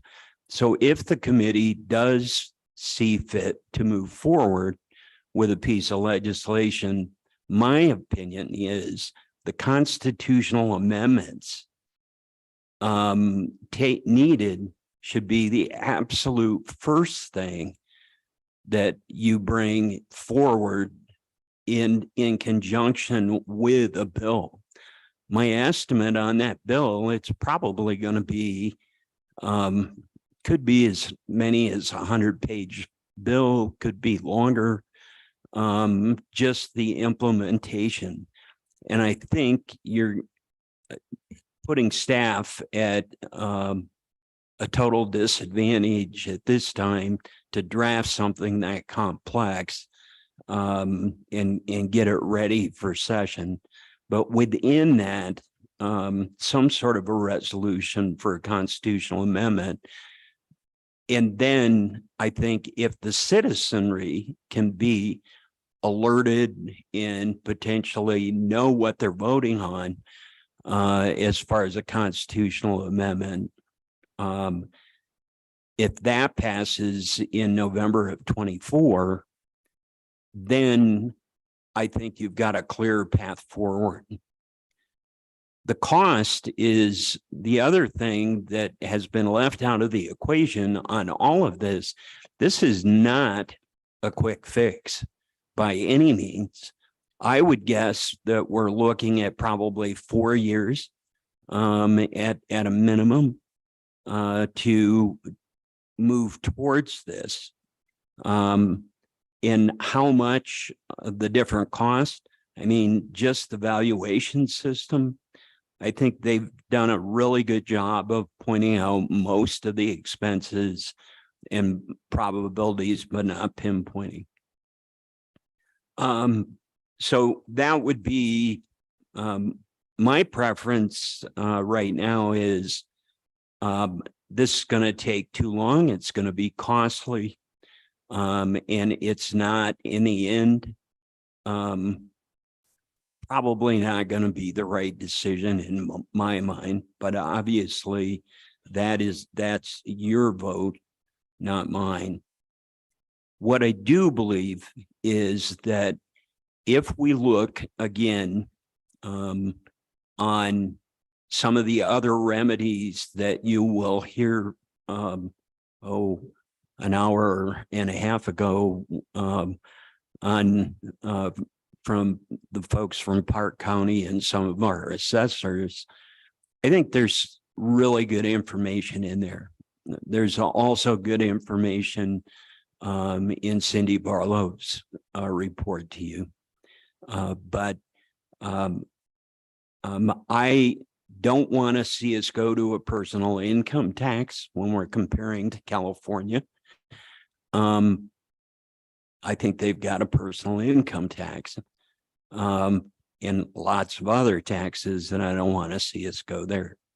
But, and I'll also say, I think I was one of Rose's first signatures on her 1,825 signatures presented at your Sheridan meeting. With that, I appreciate your time. I know you've got a long ways to go today. And but my personal opinion is I'm after reading the studies, I'm not in favor of moving forward with the acquisition, but you've got lots of work to do on whether it's cap, whether it's other issues that we can make a difference in this session to get back to the people of Wyoming. Thank you, Mr. Chairman. Great. Thank you, former Representative Sweeney. Are there any questions? A good former representative. Seeing none. Thank you. Yes, sir. Floor is yours. Please introduce yourself. Mr. Chairman, my name is Steve Mitchell. I'm a resident of Natrona County. I am a retiree. I'm 72 years old. I did live in Colorado. Thank God I live in Wyoming. This is my home. This is where I plan on living the rest of my life. Sir, I am for the acquisition tax. I have, at first I was not. I had to do some reading and studying of some different things, but I understand the basis for it. And it makes perfect sense. No, it is not an equalization tax, so everybody pays the same, but it's a tax based on what you acquired the home for at that time. I would recommend to the committee that you do find a way to implement it in a fair, concise manner. I would recommend to the committee that you do come up with a very clear ballot amendment that gives clear, concise description of the good and the bad so the people can make a choice on it. I also encourage you to come up with an acquisition tax that has a cap on it. It has to have a yearly cap on it so that we are not going and continuing to do now in the future, just a reasonable cap. I am for a homestead exemption. I realize that meeting will be later on, but I think I won't be around in 35 years to be able to acquire it. I encourage you to consider something more reasonable, like 10 years. There was a comment made earlier about people buying and acquiring property and then turning around and selling it in a few years to gain value on it because it's a hot real estate market. For the people that stay there, if they stay there 10 years in this market, they need to be and have paid the taxes. They need that homestead exemption. I think it's very fair to them. I have lived in all of the homes I've owned at least a minimum of 11 years, up to 16 years. I don't plan on leaving Wyoming. I do not plan. This is my home. The last thing I want to give to you, Mr. Chairman, is this. Do no harm. Do no harm. Do not harm the retired. Do not harm the widower or the widow. Do not hurt the financially challenged. Do no harm. The best you can do as legislators, Mr. Chairman, is to do no harm. We, the people, are the government, and we have asked you all to represent us. Represent us. And do no harm. I stand for questions. Thank you very much. Thank you. Are there any questions for Mr. Mitchell? Thank you, Mr. Mitchell. Okay, do we have any public comment? We do. We do, Mr. Chairman. We have Paul Unti online. Okay. Mr. Unti. Hello. Can you guys hear me? Yes. Please introduce Okay. yourself to the committee. My name is Paul Unti and I'm a Campbell County resident. And I just have, going to be brief and just a couple questions for you. First, to the entire revenue committee, do you guys know how much money the state of Wyoming has in reserve? And two, Cindy Barlow had mentioned or asked a question to you guys to reflect. Are you guys, are you legislators looking out for the citizens of Wyoming, or are you guys looking out for the state of Wyoming's government to fund the government? And so when you look back at what you guys are talking about, the property taxes, I would say go back and look at what we acquired our property for and tax us accordingly. Because as I reflect and I look at what Campbell County has done, and I'm just going to give you a figure. Let's say I purchased a home 25 years ago, 30 years ago for $50,000, and now it's worth $260,000, $300,000, and I'm being taxed on that. So my question is, or my statement is, if I purchased the home 30 years ago, I knew and I budgeted that I could afford that home based on my income at that time. Now, at the rate of increase, just like a lot of people have testified today, they can't afford the increases, and they're forced to either sell their home or to lose their home.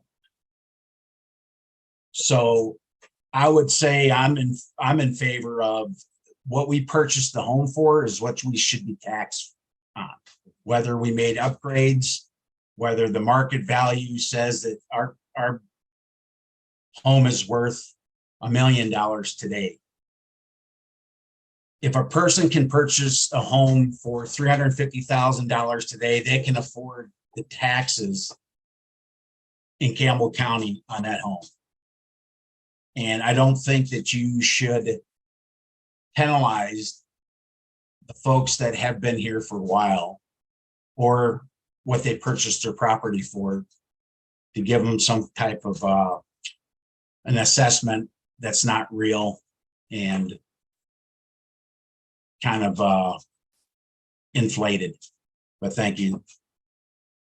Thank you for hearing me. Thank you, sir. Chairman and committee. Thank you, sir. Are there any questions? Any questions? Okay. Thank you, sir. We appreciate your testimony. Thank you.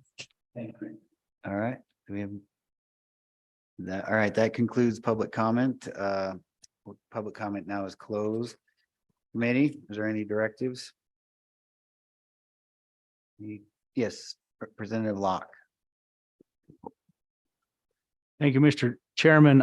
I would actually like to recommend that the LSO draft a bill. It is a complex issue. We have some initial data. We've done the study. We've had some feedback.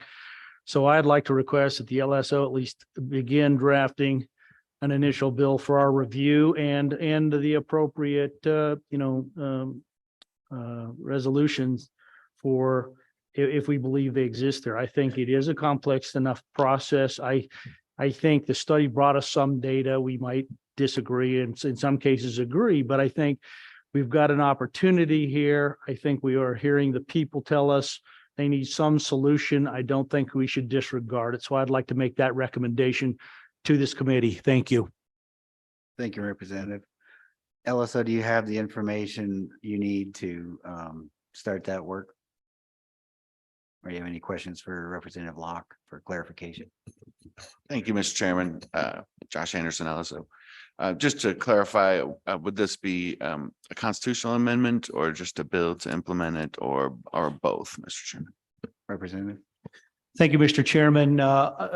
Sir, I would like to consider both and drafting of both. I think it's a complex enough issue that for us to look at this in too much of a piecemeal way, I think it will be difficult for us to really get a perspective. So I would like to request both pieces of this if we could. Thank you. Thank you. Senator Ide. Thank you, Mr. Chairman. I would like to question a little bit on whether we're going to just focus on residential property, or are we going to look at other classes as well on acquisition value? I don't know if we want to have discussion about that or what the body thinks, but I have kind of a question on that. Thank you, Mr. Chair. Representative Locke, do you have an answer to that? I don't know that I have an answer, but I want to bring up one issue related to that because it's always a little tricky issue, and especially when this is just a thought on this. But when we get into this commercial, my first reaction is, well, I'm worried about the residents, and I certainly am. But there is this aspect of the commercial side of this that says, well, there's these houses out there that we're renting out, right? And so we tax them, we continue to tax them hard. In some cases, the people paying rent, maybe some of the people who are being injured the most potentially by this are still feeling it. So I would have to agree with the senator's recommendation. I think we need to look at that piece of this as well to understand that, because again, we just can't ignore that the people renting these properties could be injured in the same way. So I wanted to bring that up. Thank you. Okay, thank you. Committee, any further discussion? Senator French. Thank you, Mr. Chairman. I guess LSO would need to we were presented with option 1, base year 2019, option 2, base year 2023, do we need a base year that they can work off of? It'd be one thing. Yes, And they would. whatever the committee decides. And I had an individual approach me from up in my part of the world, Park County, that they need help. You know, we're talking the residential with it. He has a couple commercial properties, and as his taxes go up, he has to put it onto the person that's renting his building or whatever. Would that be a part of this? Thank you. Yeah, Senator French, it sounds like if I'm speaking for Representative Locke, that's going to be considered. We do need to give LSO direction on the look back, whether it's 17, 19, 23, whatever. Representative Locke or Thank you, Mr. Chairman. I don't know if LSO has those numbers, or perhaps at least for me, it'd be easiest if they could run those 3 scenarios. And then if the bill moves forward, we'd make a decision at our November meeting based on those scenarios and where we are, unless they have them readily available today. I'll defer to Mr. Timpty, maybe the numbers guy. If he has the data he needs to give us the data range, and we can select from the menu. Mr. Chairman, Chairman Beitman, we have tried to attempt to estimate acquisition value in the past. I would suggest we look at those estimates again and perhaps update them. I don't have them for you right now. Okay, thank you. Representative Locke. Thank you, Mr. Chairman. And just real quick, I at least want to make sure that I personally would like to start with the 2019, because I think I've seen some data that shows when the real extreme spiking began was certainly in the 2021 range. So I want to at least make sure that maybe on a first draft, I would not disagree with the previous statement. We really should understand the numbers for all 3, of course, but I certainly want to make sure that we take a hard look at that. 2019 is our beginning point. Thank you. Perfect. Thank you. Okay, committee, anything else before we close this topic out? All right. Well, that concludes first item on our agenda, acquisition study value. So committee, we're going to need to take a break at least. Probably, let me talk to the co-chairman real quick.